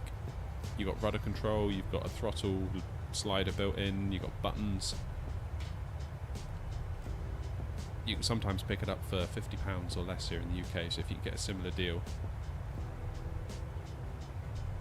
that will massively level up your experience. Like, massively.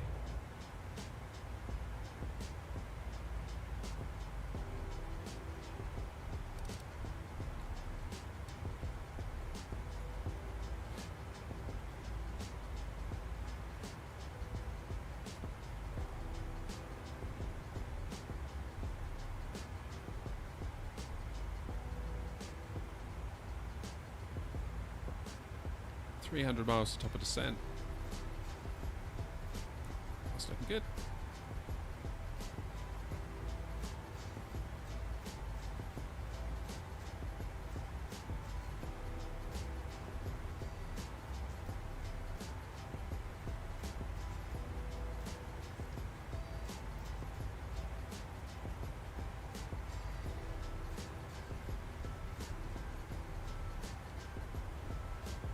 If I was you, Felix, I would look for a 980 Pro. So that's still a Gen 4 drive. And it might leave you some change to pick up a joystick, which will be more beneficial for you in the long run.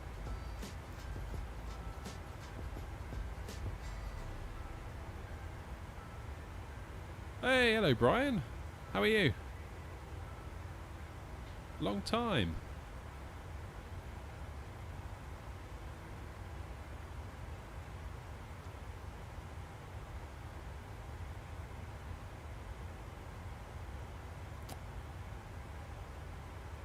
What's the weather looking like down there, Brian?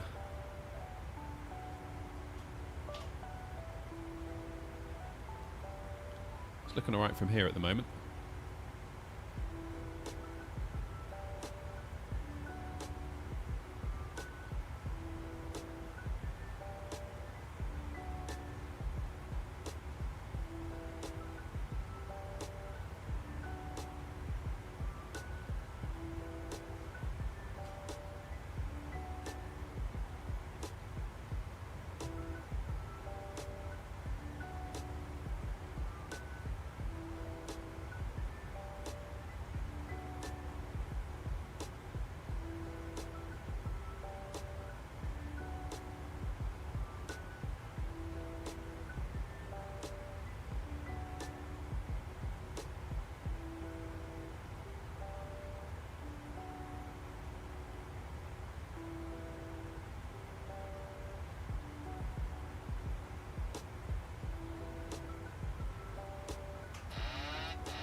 Oh no, what did I press?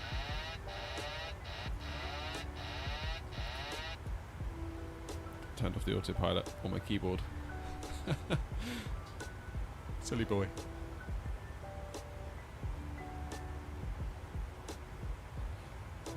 Very hot, 37 degrees at the moment. Yikes. Not too windy, I hope. Hit 44.1. That's hot, isn't it? The only time I've experienced heat like that was in Las Vegas. I remember thinking, just how do they do it? How do people survive here on a regular basis? Because I felt like I was just running from like hotel to hotel to hotel to mall to restaurant to just basically these air-conditioned cocoons that I would just run between. So unbelievably hot.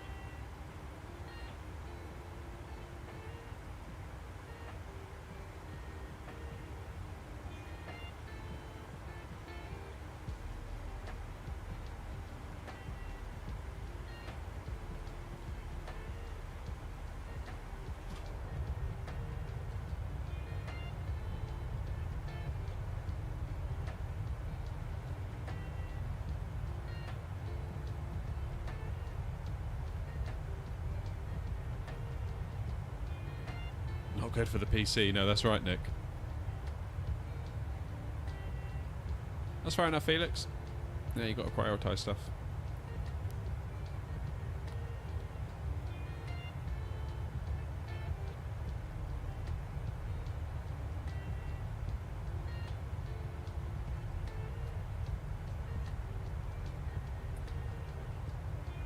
I'm very pleased with how this ventilation system's working out on the PC.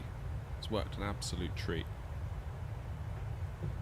26 degrees is, I know it's beyond room temperature, but I've got fresh air kind of coming into the room, circulating around, so it doesn't feel like I'm sat in the sun in 26 degrees. It's like a nice, pleasant 26. The problem is humidity, 74% humidity. I've got a little humidity reader actually on my thermometer. What's it say? It says 54% RH. What's that, relative humidity?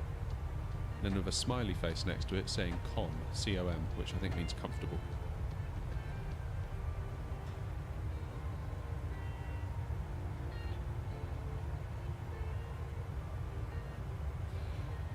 Yeah, driving's expensive, Felix, any which way you cut it. Like, once you've actually passed the test, then you need to get the car, then you need to insure the car, and tax the car, and fix the car, and fuel the car, and put tyres on the car, and...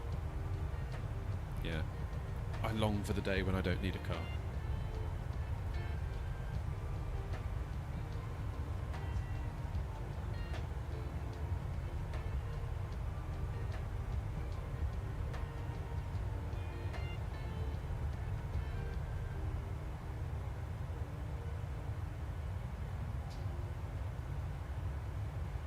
Do we have a new Erica aeroplane?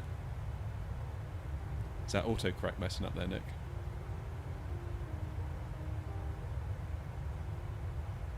Do you mean, do we have a new aeroplane?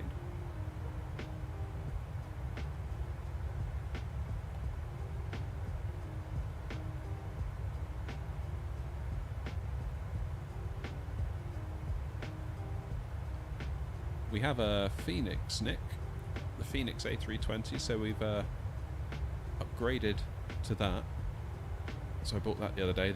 I kind of figured when V2 came out, I was like, you know what, it's probably time to have a proper look at the Phoenix.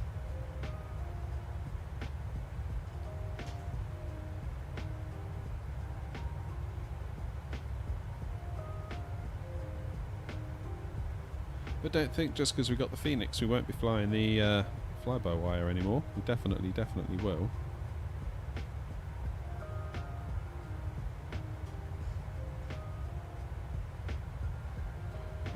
It's still a very relevant aircraft, very capable aircraft, and only getting more capable as time goes on. And of course, A380, that won't be long. Well, maybe.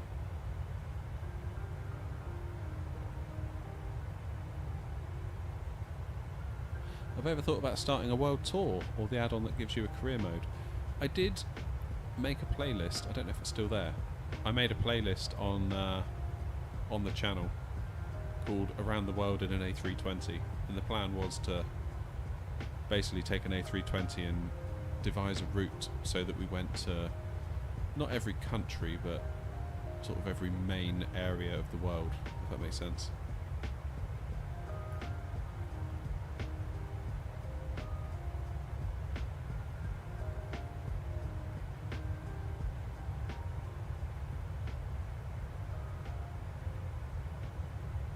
Yeah, the Phoenix should be good, Nick. I'm struggling with it at the moment, though. I really am. Like last night, I was doing some practicing with it, and I was either floating it like crazy on the runway, or I was basically just like smacking it into the ground.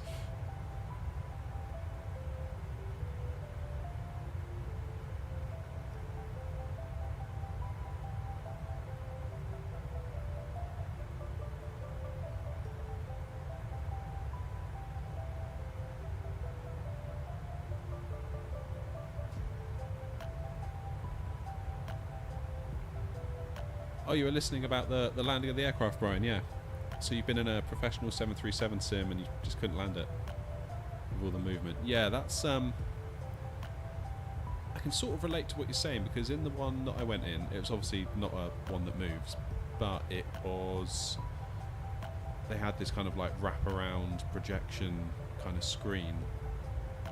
And it's really weird, because when we're in the sim here, when I'm flying, I always sort of like consider like this is like the center of my screen, just to like the left of the fire warning button. But obviously sat in the sim, in like a real cockpit, you don't have that. And it felt like the perspective was all off. It's almost like the runway was sort of like actually more like over here, as opposed to here. It was very strange. And I really struggled. Like the ILS markers were lined up, so I was in the right place, but it looked like we were going too far to the left of the runway. Like the whole perspective thing just totally threw me.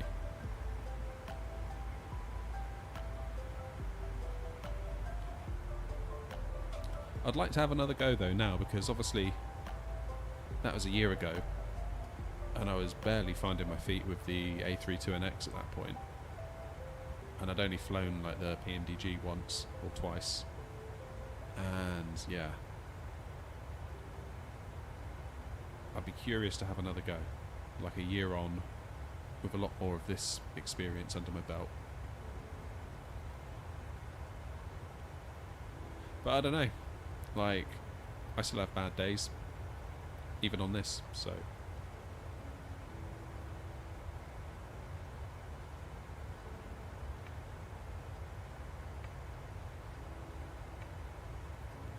It'd be nice to go on one of those experiences where you almost like spend the day, because I felt like I was rushed in the door and rushed out. It's very much like take off,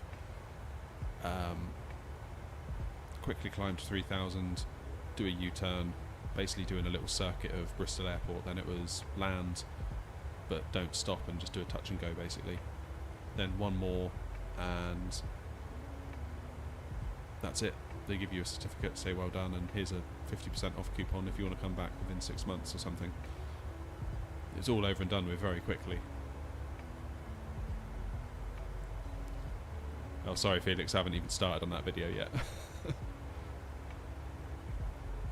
The old DIY on the shed has distracted me.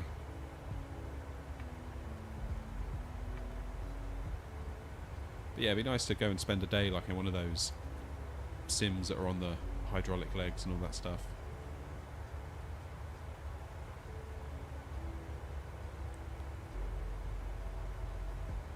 Do lots of different landings, get lots of training from people that know what they're talking about. The best advice that I think I got out of that was talking to the guy that was the captain, in air quotes. I don't think he was a captain in real life though, I think he was a student pilot, but anyway. He was saying the best bit of advice he could give you know, in your sim is don't try and chase things down. So an example, he said, like if you're on final and you're too high, don't go super aggressive trying to go sort of nose down, because then you'll only go too low and then you'll need to go back up again. Similarly, if you are like too far to the left, just don't be like racing over to the right. Just obviously you need to get the plane to the right, but do it very gently and sort of wait for it to come to you rather than you chasing it down. And I kind of remembered that. I kind of think on that a lot when I'm flying. I still get it wrong a lot, but I think there's a lot to be said for that, because otherwise you end up kind of snaking your way down. You go too far left, and you go too far right, and you're too far left, and you're too far right. Whereas if you just chilled a little bit, gave it a little bit of right input, and then just wait for it to gradually come over to you, and then gently stop, and then you're right where you need to be.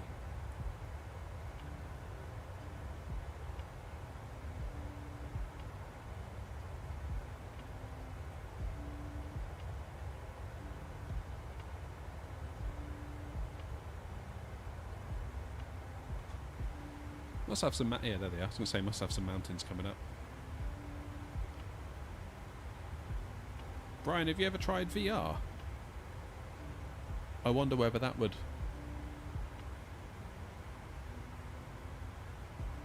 whether that would do anything in that regard.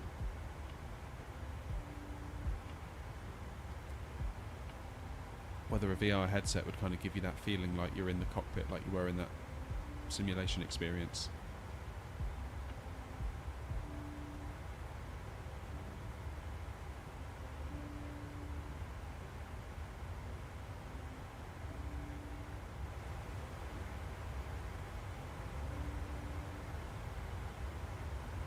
I do wonder about VR sometimes, but that's a rabbit hole, isn't it?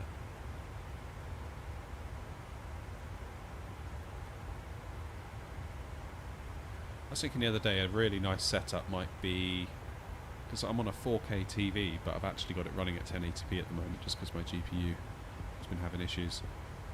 And I was thinking the other day whether three 1080p monitors, because you'd still be running at a quarter less than 4K.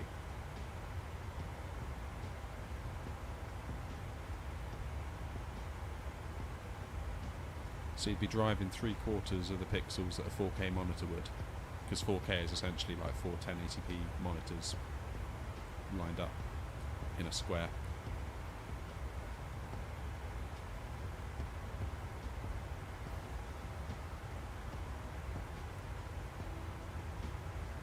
The yoke put you off because of the cheap yoke you had at the time. Oh, what? So it felt really different to what you were used to.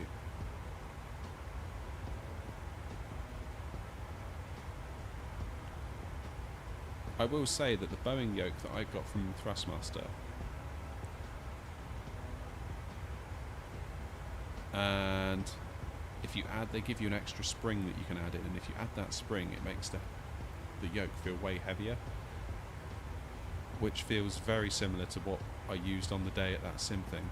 And apparently that was a yoke that they'd taken out of an actual aircraft. Oh, Mackham's internet's down. Devastated.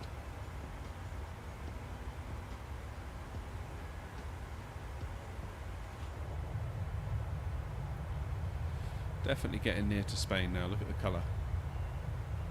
The greens are turning into oranges.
Yeah, Toulouse can't be far, can it?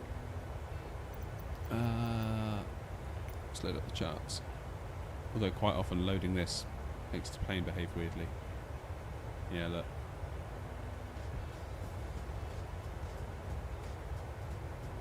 You can ignore that flight plan, that is not... Yeah, there's Toulouse.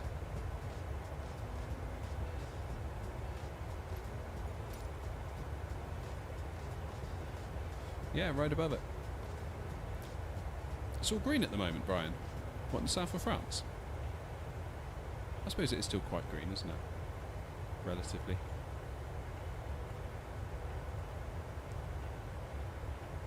It's funny, when we flew to Spain in April down to Malaga, I sat with my kid, gave him the window seat, and just as we kind of... So we went down over the Bay of Biscay, and I think we sort of came over Spain at like Santander or somewhere like that. And then we turned inland. And one of the first things he said was, he goes, "Why is it all orange?" Obviously, like, he's never seen from the air like that before.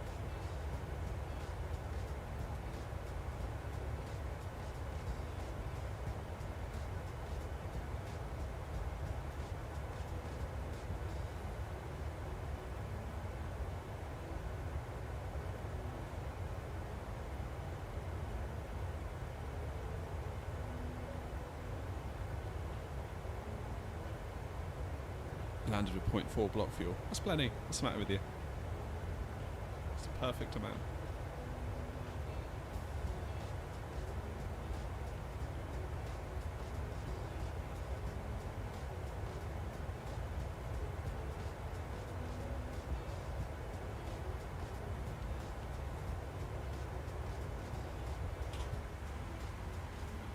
There we go.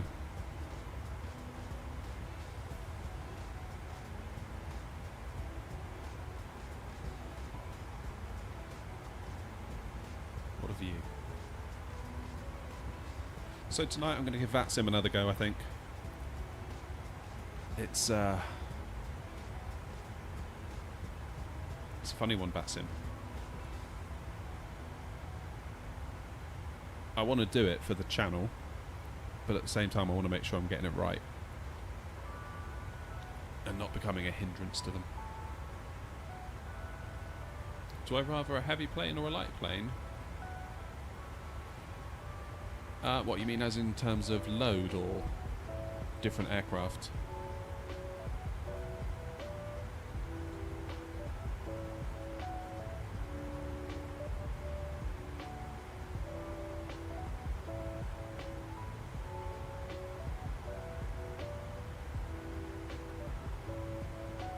Yeah, I might do that, Felix, actually. I'll maybe follow you, if that's okay.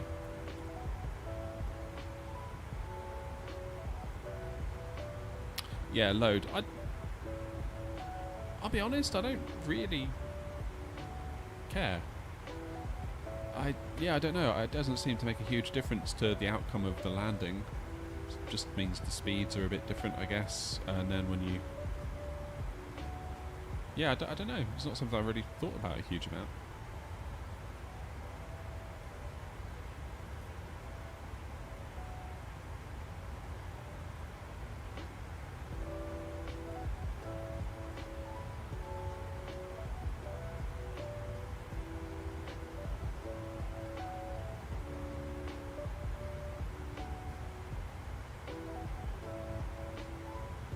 Right, how far are we from top of descent, and do I have time to go make a coffee? Top of descent, 159 miles. That's loads of time.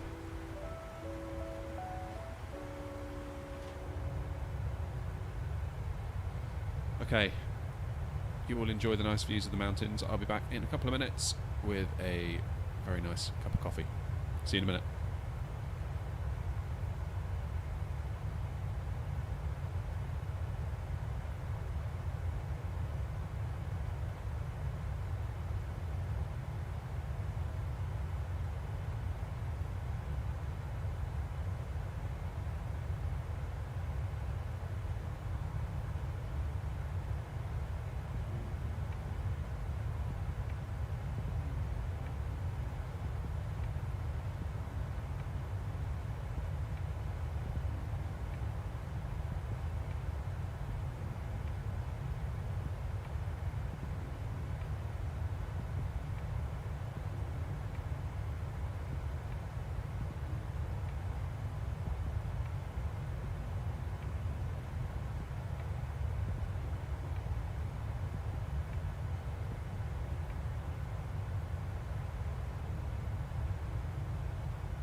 Alright, I'm back.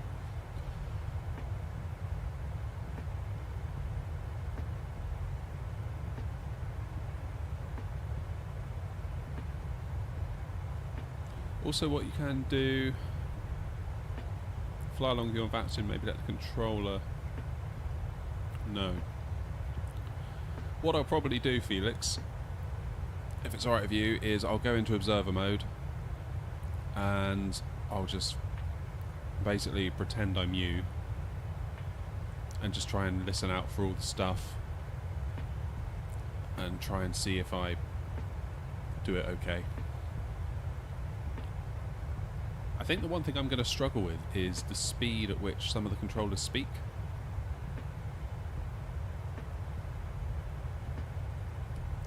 I kind of feel like I have a hard time hearing people in general. This is like a general thing in my life. Like, if people aren't talking clearly, I really struggle to decipher what they're saying. To the point where if I'm listening to music, I can't hear the words. If like the singer's singing something, I couldn't tell you what they're singing.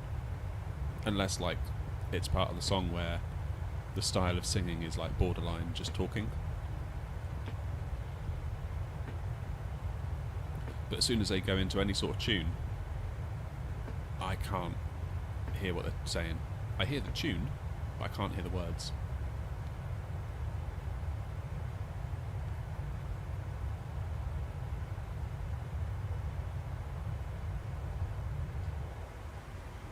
Alright, how far is top of descent?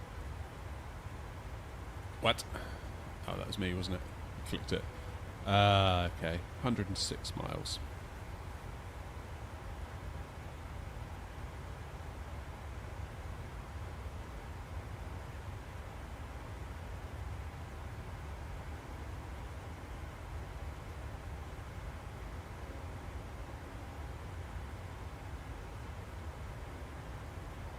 Well, it's been a nice little stream, hasn't it?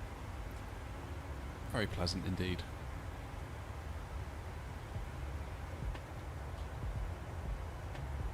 And now we've got a very nice cup of coffee.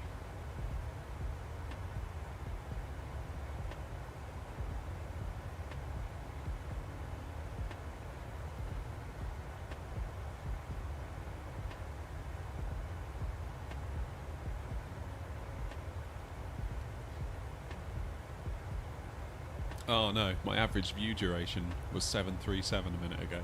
Now it's changed. I mean, it's gone up, so that's good, but nevertheless.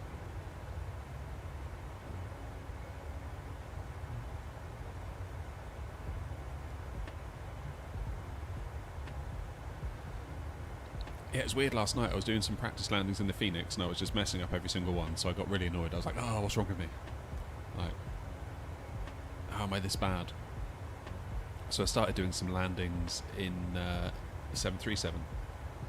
Not like taking it massively seriously, having the aircraft properly set up with VREF and all that stuff, but just going on the world map, selecting an airport, doing a landing and just getting a feel for it again. Because like I say, I've really not flown very much this summer. And I especially haven't flown very much in the Boeing. So yeah, I spent a bit of time last night just practice and practice and practice and practice. We had some real doozies to start with, sort of 600 feet per minute. I really messed up on some of them. And then once you get to the 5th, the 6th, the 7th, the 8th, I started to get that consistency back where I was getting like sort of 250 feet per minute every time.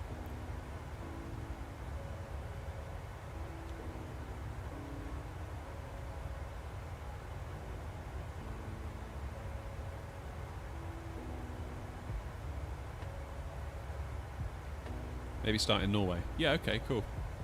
For non-observer stuff. Edinburgh's another one, isn't it, that people talk about?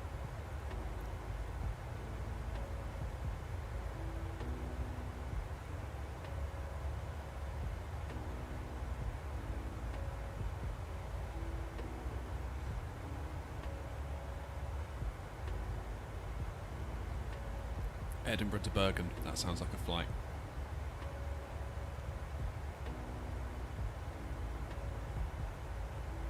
What's the other one? Verdansk. Not Verdansk. Gdansk. Verdansk. That's Call of Duty, isn't it?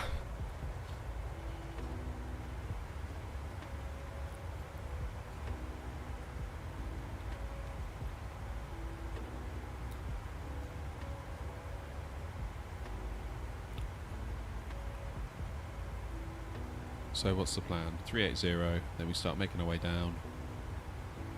10,000, then 3,300. Let's just cheat. So we're chilling out today. We're having a nice relaxing Saturday. It's the weekend. Let's put 3.3 in the window. Then the moment we cross top of descent, the plane will just do it all for us. And I can keep looking out the window, chatting to Felix.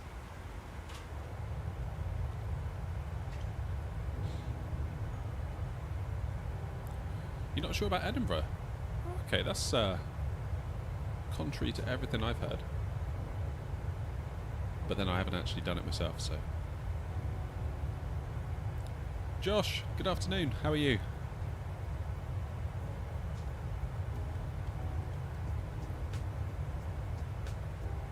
I think with Edinburgh, what it is, Felix, what it might be is the fact that it's like a single runway, big-ish airport that is frequently under control, but only has one runway.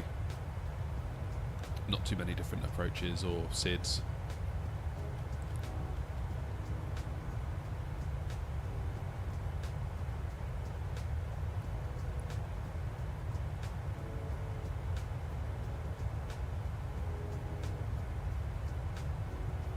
School's already started for you? Oh, in August.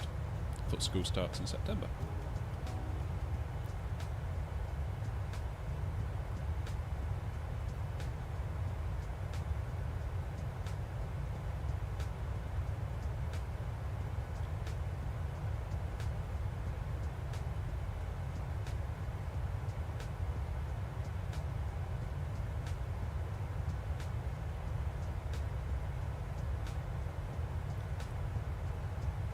I guess maybe it's not September everywhere in the world though.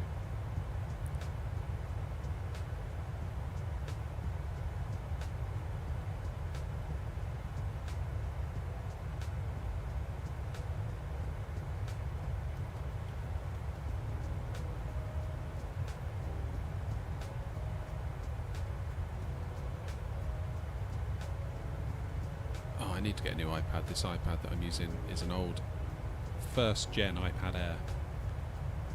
It is so slow. Right, what's the wind doing down at Alicante? So we're landing on runway 10.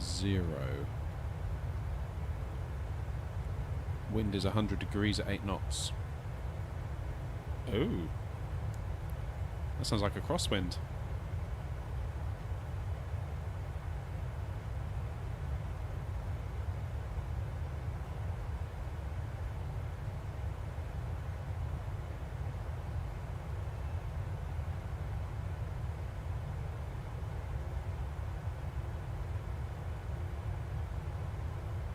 Slightly windy then.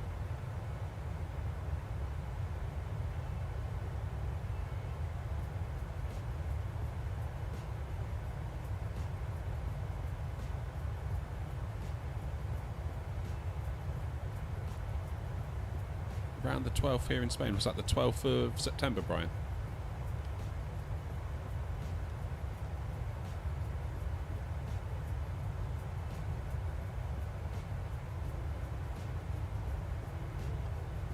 I guess with the heat it might make sense to get them back in school as late as possible, because the 12th would seem late here, I guess, but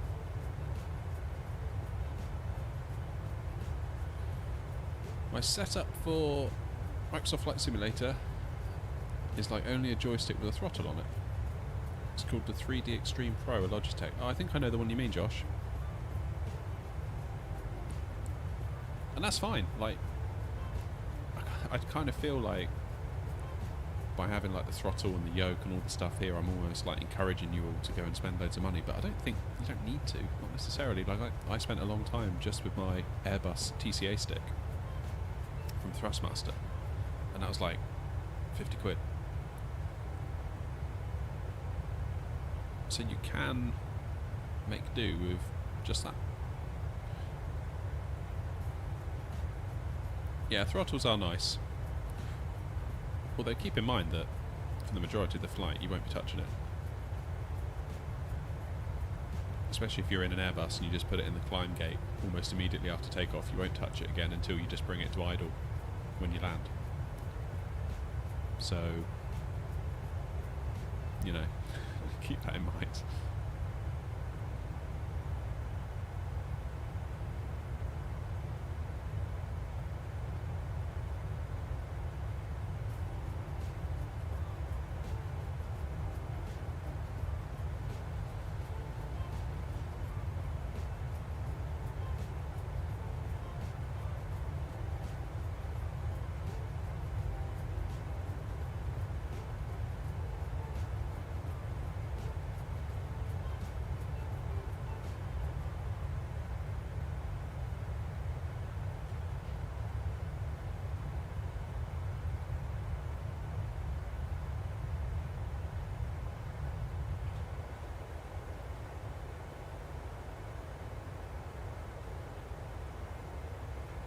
Just got a new gaming PC. Nice. Very nice. First throttle was the keyboard. Trying to think what my first joystick was. The first sim that I bought, and keep in mind I was only like 9 or 10. I remember we got a new PC. The family got a new family PC. It wasn't my PC, it was the family PC, but it was, we had it built by a friend of ours who was an IT tech, and obviously at the time I didn't know anything about it. So it was spec'd such that it would be able to run games, and Flight Sim 2000 was the one that I wanted. The one with Concorde on the box. And I remember there was this really like cheesy video that would play in the sim, like on the how to play section. Like this kind of couple in America at some flight school. It was like so corny, but they kept recommending the Microsoft Sidewinder joystick. It had all these buttons and it had like this little kind of wheel on the side that you could turn as a throttle. I remember thinking like, I've got to get me one of those. And it's £40 I think it was, which I didn't think was too bad considering. I mean, that was a decent joystick at the time.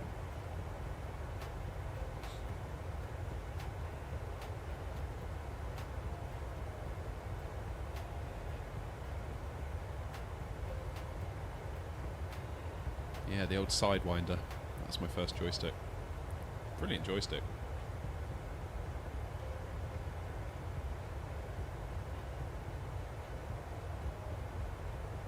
So, what have you got, Josh? What's the specs? Do tell. All right, top of descent, come up.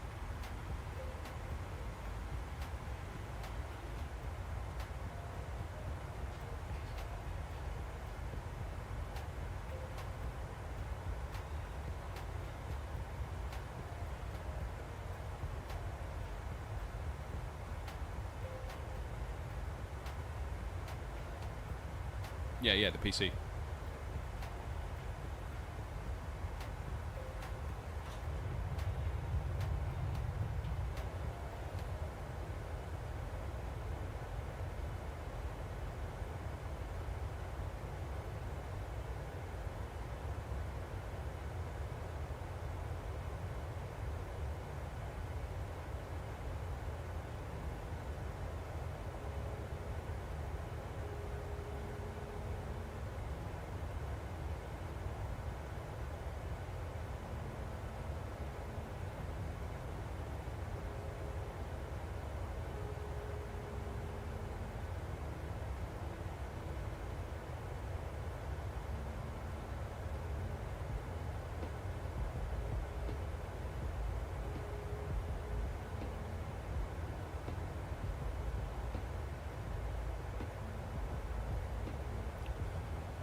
$16 gig of RAM, B750. You mean B650? Oh wait, you're on Intel. Forget I said that.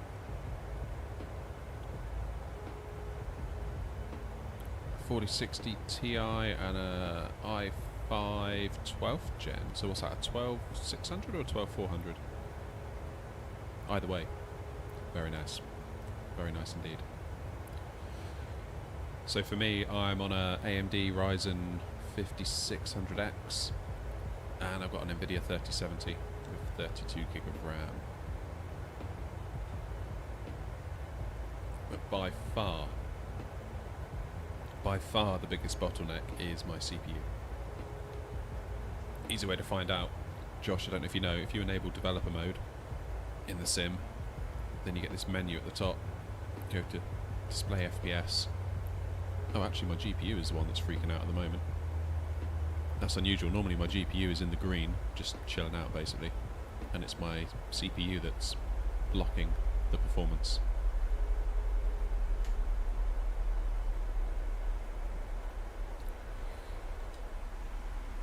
Here we go then.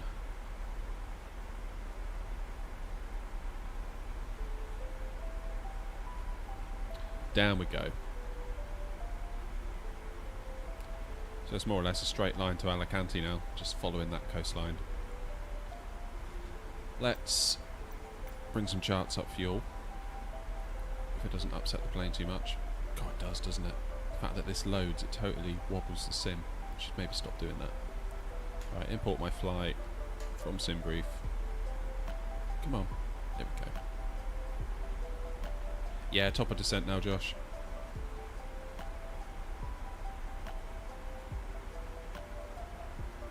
So we're going to do runway ILS. And do this one. Can we get some charts for that? Yes, we can. So this is us coming at Vilna, then following the arc at 20 DME,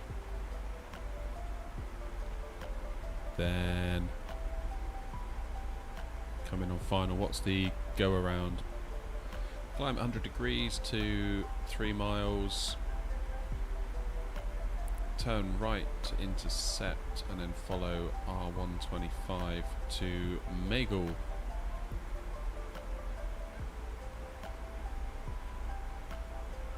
Yeah, okay.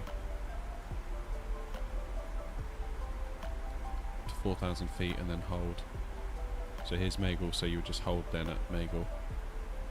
Around and around and around and around and around until ATC would then presumably either prior to you getting to the hold back to you, or if you just need to get out of the way for a bit, you can just hold at Magul. Obviously we're not on VATSIM, so I think in the case of our go around we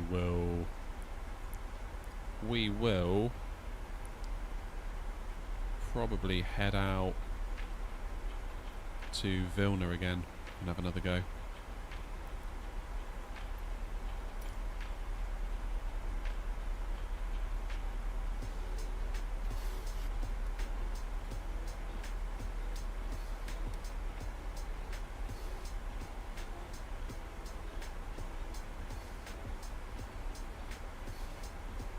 Oh, welcome back, Felix.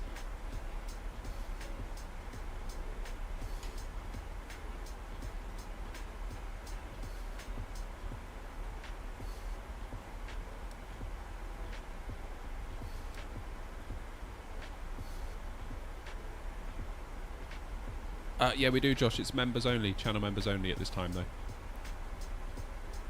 So it's a perk of the YouTube channel memberships.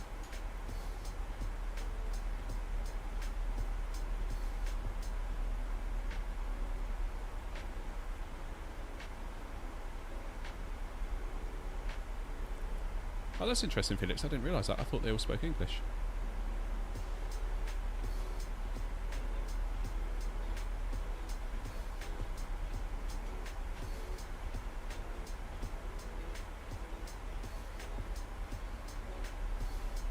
I can't wait to see what that Beyond ATC is going to be like. It looks really good.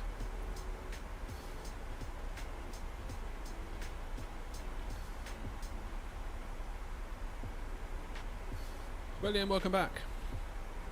We're just descending down now.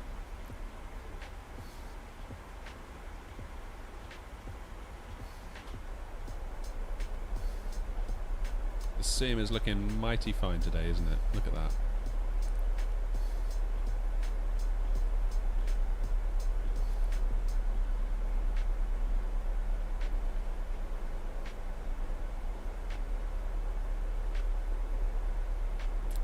thought English was considered to be like the universal language of ATC. Is that right? Am I right in thinking that? So no matter where you go in the world, it's English, if you're like a real pilot. They do all have to speak English, but it's always English plus their native. Okay.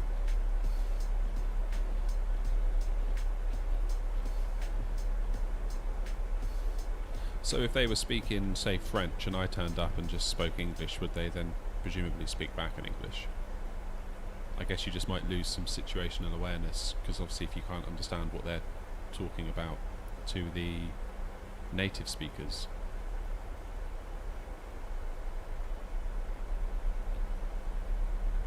Josh predicts it'll be a smooth landing. Honestly, Josh, today isn't about smoothness, it's more I need to get a bit of experience under my belt.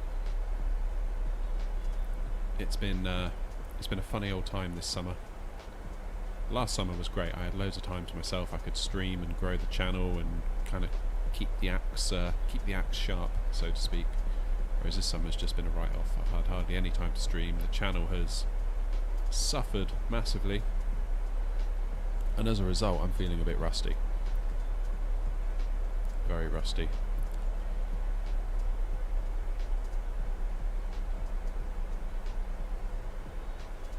Alright, so we're going to try and exit potentially at Charlie 4, then double back on ourselves, and then pick up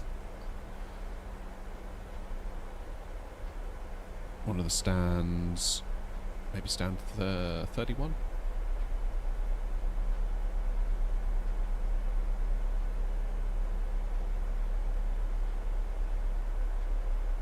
How do I get the FPS counter shown on screen? So it isn't a plug-in, it's actually part of the sim. You need to go into the settings and enable developer mode. And when you enable developer mode, you'll get this bar at the top of your screen. I think it will be there all the time by default, but if you go into, where is it? I forget where it is. Options, auto hide menu bar. I've got that ticked, so then when you move your mouse away, it goes away. Otherwise it will just be there constantly when you're flying and it's annoying. Go to debug, then display FPS, and you can see what's going on. Things to look for: CPU memory. So look at that, it's only using like 3.8 gig out of all my 32 at the moment, which is pretty good. GPU memory, I'm nice and below my 8 gig limit. Don't tell all the YouTubers that said 8 gig of RAM isn't enough on your video card, because that obviously flies in the face of that advice. The other two bits I look for is this one here, which tells you what your GPU is up to, and then this one here that tells you what your CPU is up to, or rather the main thread on your CPU. That is the thread that Flight Sim runs on. And more often than not, I'm limited by my main thread, because my CPU is what's holding it back. I mean, I cap my performance to 30 FPS anyway, but if I wanted to go higher, the reason it wouldn't go as high as it could is because of my CPU. So really I should do a CPU upgrade soon. I think I will.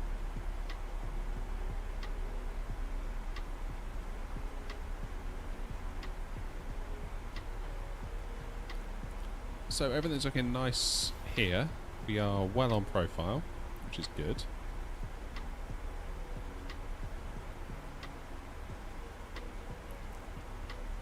Everything's coming along nicely.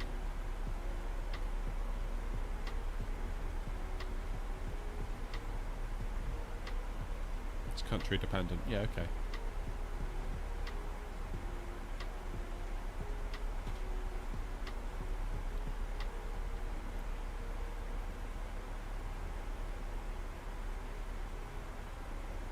Where's this we're flying over now? Would that be Valencia?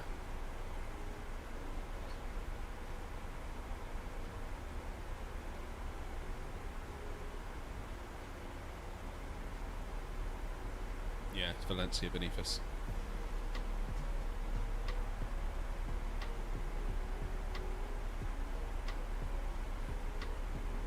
I suppose, Felix, there's also the issue of people speaking English but with foreign accents. Like we were saying earlier about, I mean, I was on Heathrow last night listening in, and I was struggling to understand just at the speed at which they were talking. So yeah, I guess I might have to ask people to repeat a couple of times and be annoying like that.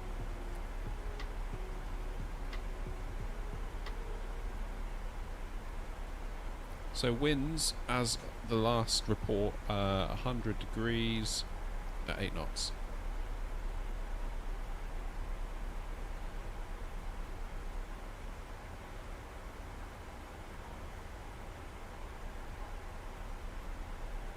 But then we are landing at 100 degrees, so it should be a perfect headwind. Alicante is the capital of Valencia. William, you trolling?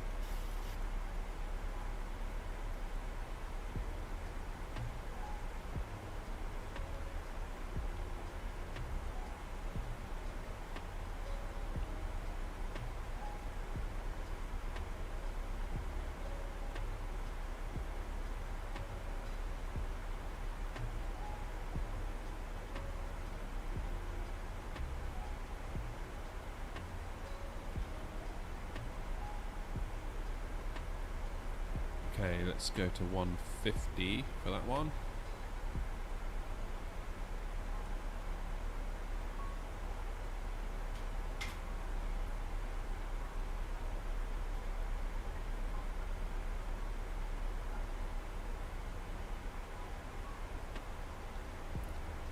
Definitely getting holiday vibes doing this flight.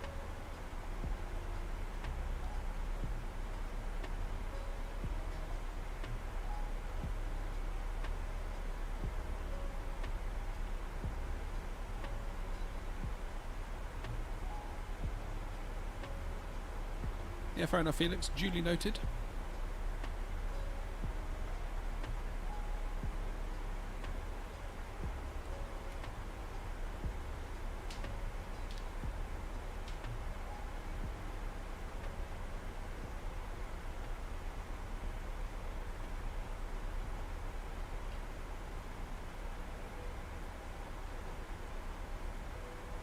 So you've got about another 40 miles to run until we start doing some turns and whatnot.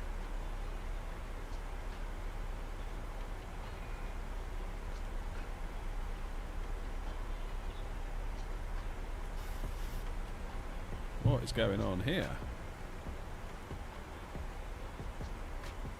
That was a bit of a weird little bit it just did then. Drag required. Let's give it some drag. There we go. Ideal.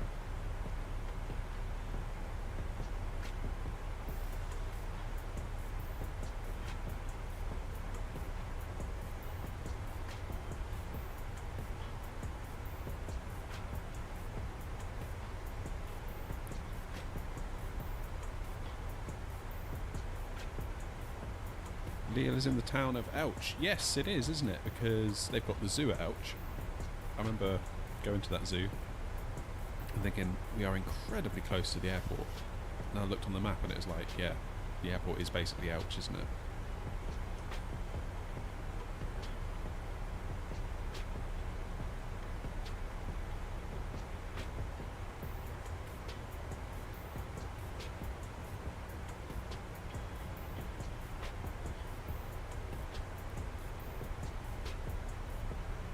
I remember feeling so unwell at that zoo. I forgot myself the night before we went, so we were due to go to the zoo. We'd arranged this kind of local taxi guy that we sort of semi-knew out there. Elchie, got it. We'd arranged to go there. He was going to come and pick us up at like 10 in the morning, drive us to the zoo, and then pick us up at like 5 and take us back. So we're having a day at the zoo. It's going to be a really cool day.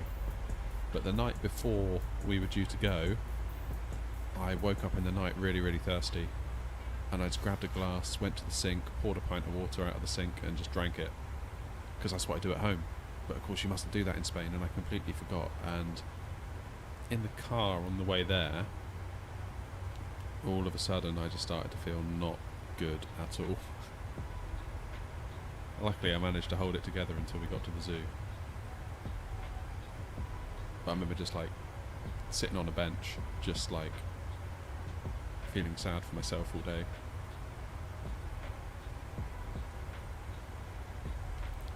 you guys go and enjoy the zoo. I'll just sit here and groan.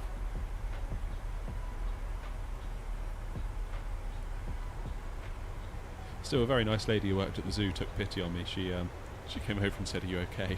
So I wasn't looking too good, and I explained what had happened. And she goes, "Oh, don't worry, I'll bring you something to cheer you up." And then she brought over like this crocodile.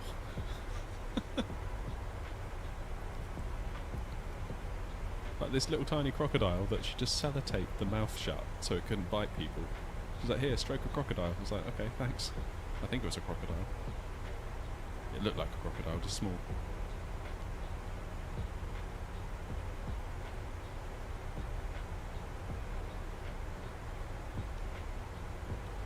So I thought that was very nice of her.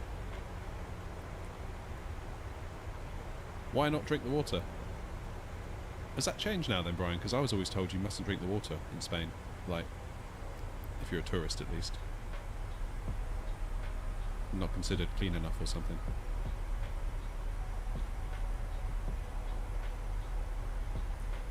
Is that still the case?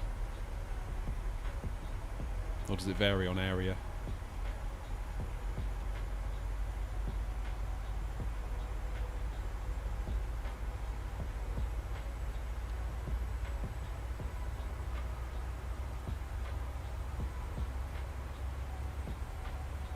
Gecko crawled into your barbecue. Yeah, geckos are everywhere, aren't they? In Spain. I do quite like them, they're quite cute.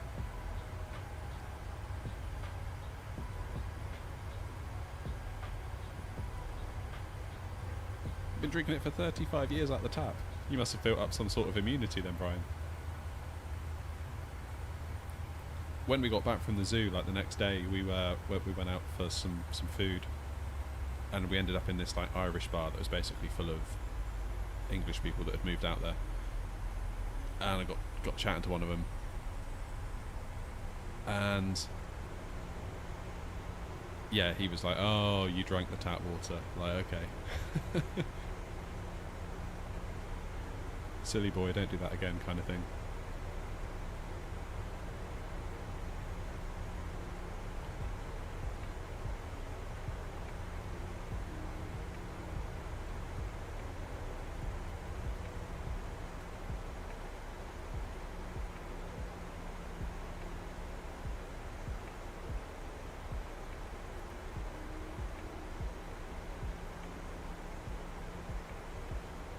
Alright, let's get some lights on, shall we?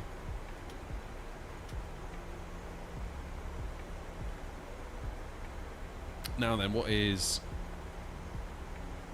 our ILS frequency?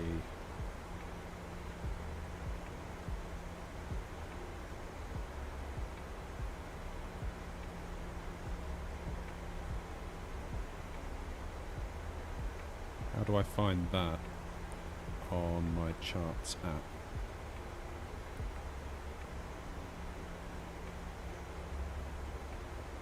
It's looking good.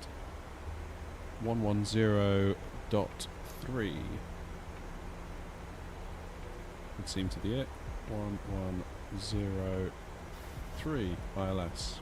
Boff, there it is. Put it over here as well, just in case.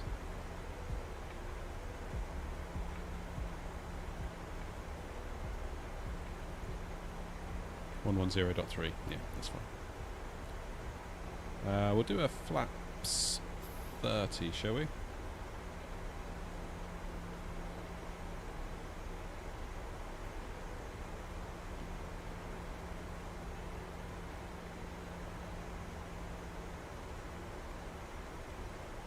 And the runway heading is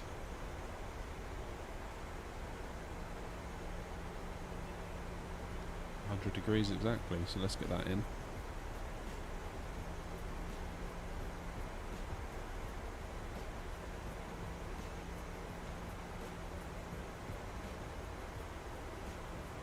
Yeah, flap 30 is the norm, isn't it?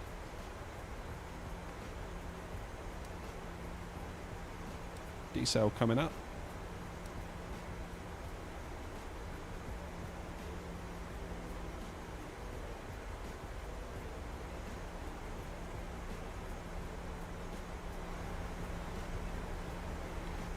Yeah, I think you can also at runways that are at a higher altitude, Felix, I think it's quite common to do flaps 40 as well, if the air's a bit thinner.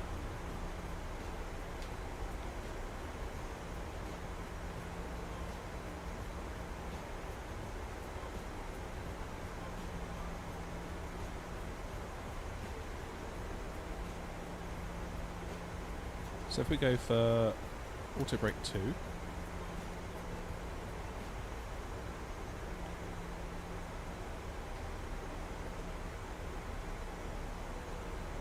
and the airport is over there, isn't it, I think? Or was that it over there? I don't know.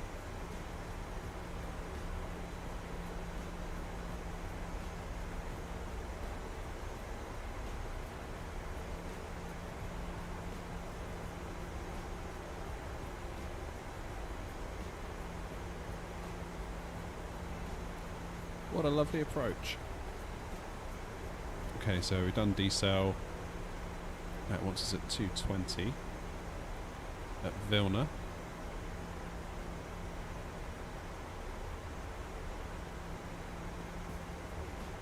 Gradually, feels like we need a bit of drag. Yeah, drag required. It feels like that profile is slipping away from us as we're trying to drop speed as well.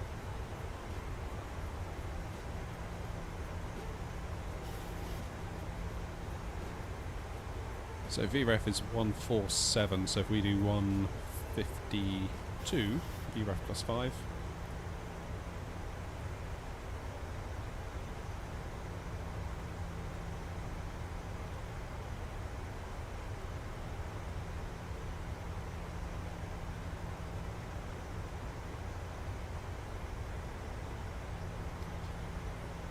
When's my next stream? I don't know actually, Josh, that's a good question.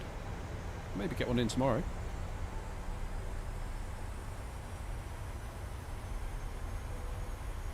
Okay, I'm going to take control of the speed at this point, I think.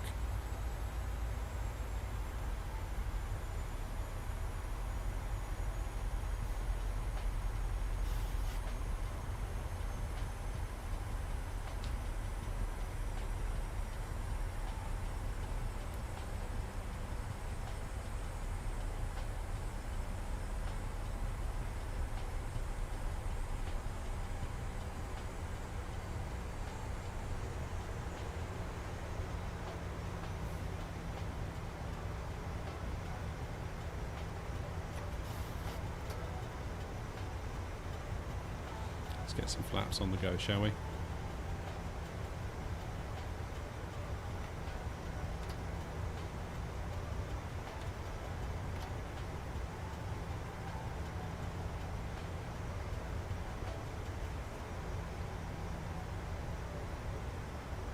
Macam, acknowledge you. Always. Sorry to hear about the internet. Felix has been keeping me well up to date on the situation. That's a rotten bit of luck, isn't it?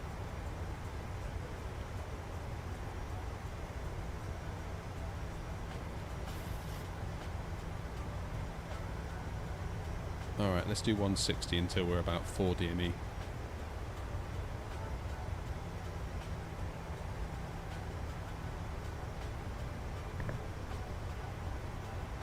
So what's the matter with it, Macam? Is it just, is it completely gone kaput, or is it just being slow?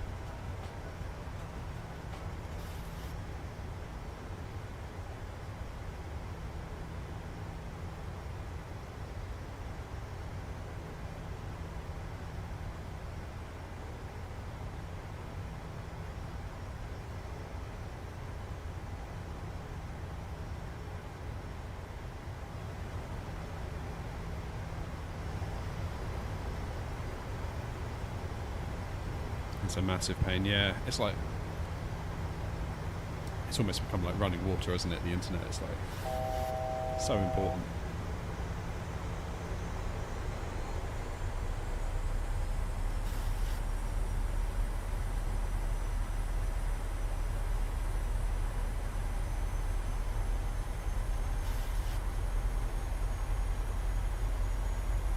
What flap setting is it you can't go beyond if you've got gear up? Is it 10 or is it 5?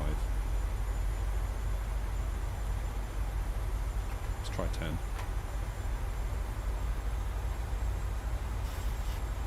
It's 10, isn't it?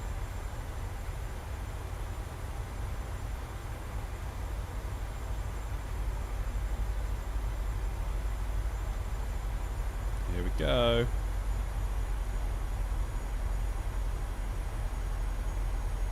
Oh, new routes time. Yeah, okay.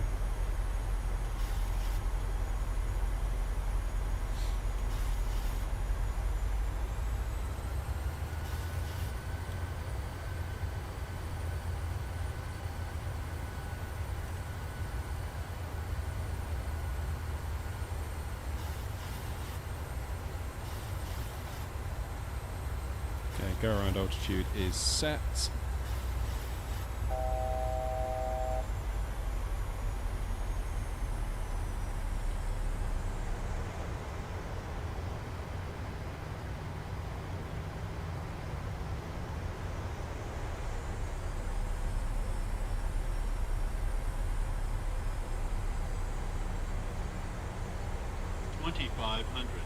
Alright, gear down. Why is it not recognising the ILS?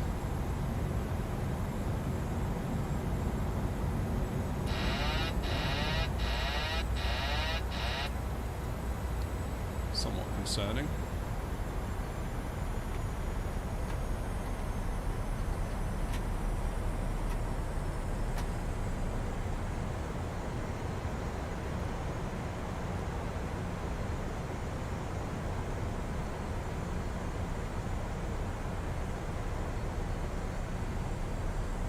Why that is. Why has it not got glide slope for us?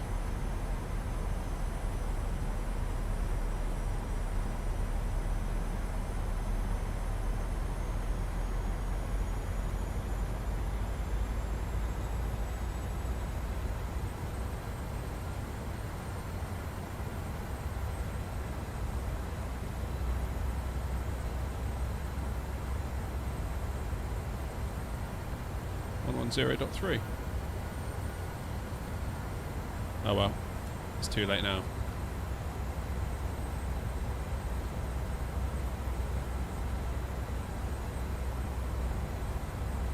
Yeah, we are way too high, aren't we?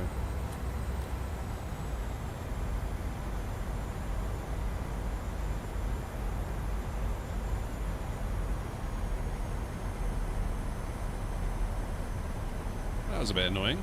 Why haven't we got the ILS then?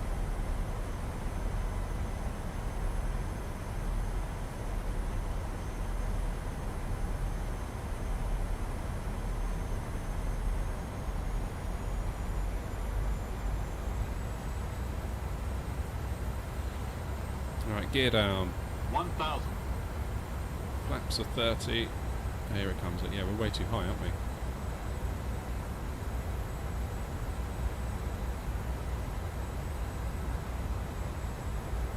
I think we should be able to get it from here.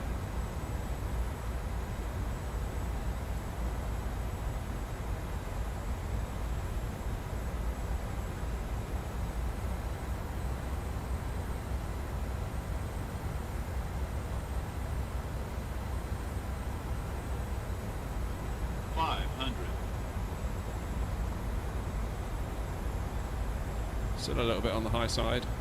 400. That's better.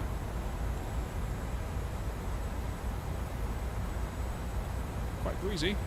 300.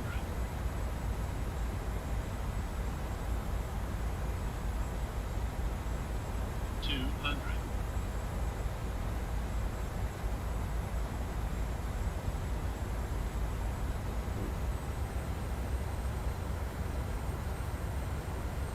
100.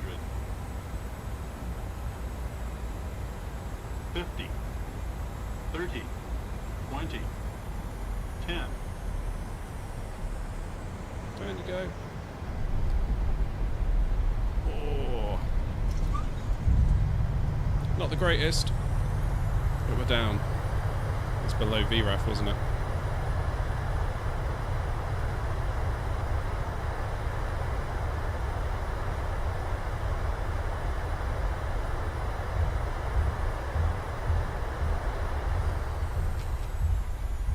little bit of a floater, that one.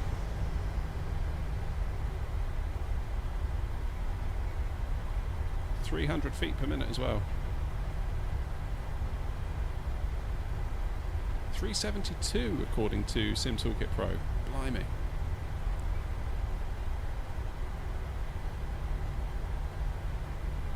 Wowzers.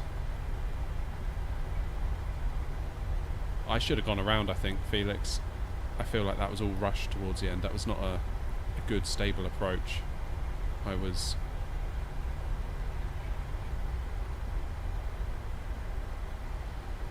too busy trying to fix what was going on.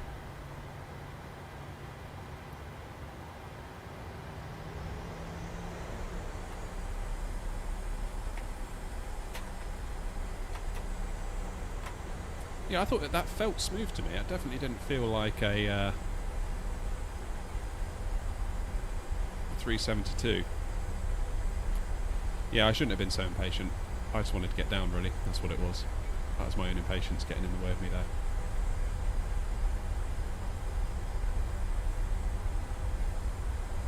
Ultimate Aviator, hello.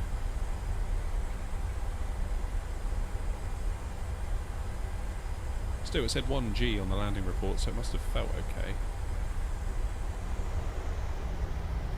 You thought it was beautiful. Thank you, Macam.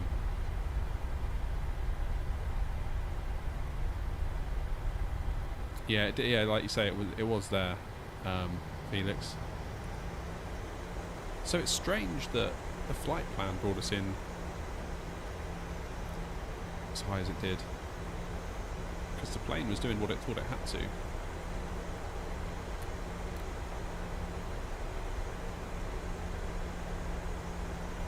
That was strange, that one. Live and learn.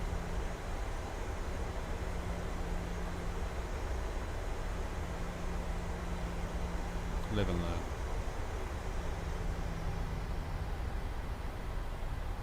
I feel like I just need to fly and fly and fly and fly at the moment. I feel like this summer's been not great for that.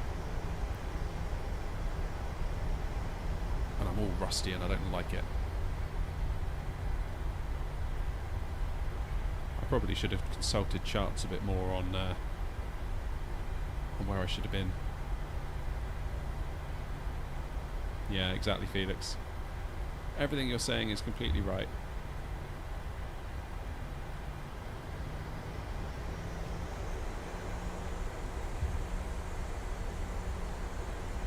Still, we made it. We're down. Not my finest, but we're down.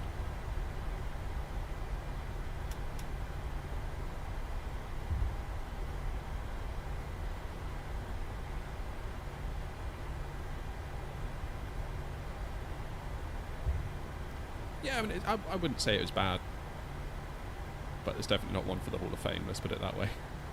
There are some that I'm like, that was flipping good, but that one, nah, not so much.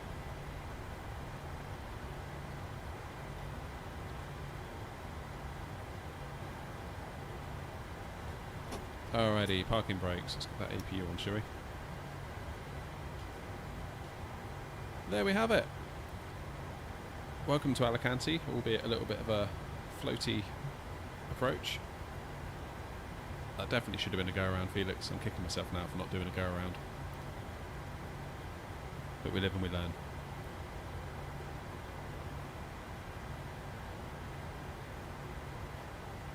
No, it's alright, Felix. I get it. I completely understand what you're doing. I appreciate it. But the main thing is like you say, Macam, we had fun. And I will remember what I did wrong today. I just feel so flipping rusty in the sim. That's the problem. Felix is a disciplined teacher. Alrighty. Folks, I'm going to leave it there. Thank you all very much for the company. Sorry about the questionable landing, but we'll try to do better. Just need to keep on flying and getting back into my groove, but we'll get there. Not sure when we will be live next, but I will try and schedule it for you so you've got a little bit of notice at least. That's the plan anyway. And with that, I will going to wish you a a very pleasant Saturday. And I'll hopefully see you all again very, very soon. Take care of yourselves. Bye-bye.